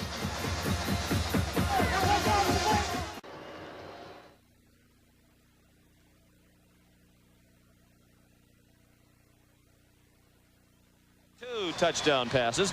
In celebrating its 25th year of NCAA sponsorship, Chevrolet will donate $1,000 to each school's general scholarship fund to reward outstanding students for their academic achievements and to assist those in financial need. The handoff to Dunn, and they probably will not have to run another play. They will not. Florida State had a battle tonight, but they have extended their NCAA record of consecutive bowl wins to 11. And I think both of these teams are going to be in the national championship hunt in 1996. Both return a lot of players. And the Noles also extend their string of seasons with 10 wins or more. It's the 9th straight season they've had double digits in victories. They finished the year at 10-2, while Notre Dame ends this campaign at 9-3 for Coach Holtz. The Orange Bowl Committee would like to thank our title sponsor. 31-26 the final. And now Bobby Bowden will wait to see if they extend their record of finishing consecutive seasons in the top 5. They've done that 8 years in a row. They came into tonight's game ranked number 8. And really, since 1987, he has been in the national championship picture for most of the year, every year. Started out the season as the preseason #1 team.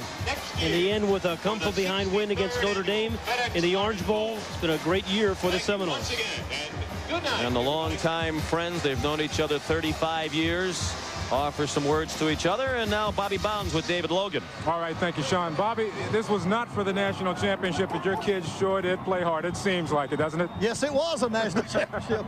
Yeah, it seemed like the national championship. I was really proud of the way our kids came back, but you got to give Lou Holtz a heck of a lot of credit to do what he was doing with this young quarterback. We're lucky to win the darn game. Well, I'll tell you something. You rolled the bones, so to speak, when it was 4th and 4. You go ahead, you gamble with your big quarterback. You come up big time. Hey, you had a lot of confidence in your offense, didn't you? Yeah, we really did. And, again, they did a great job, had a great plan, but we were sharp enough to win the game, and I'm mighty proud of our players. Okay, Coach, congratulations on extending that 10-win season. Hey, thank you very much. All right, Bobby Bowden. Sean, back to you. Final score, 31-26 in favor.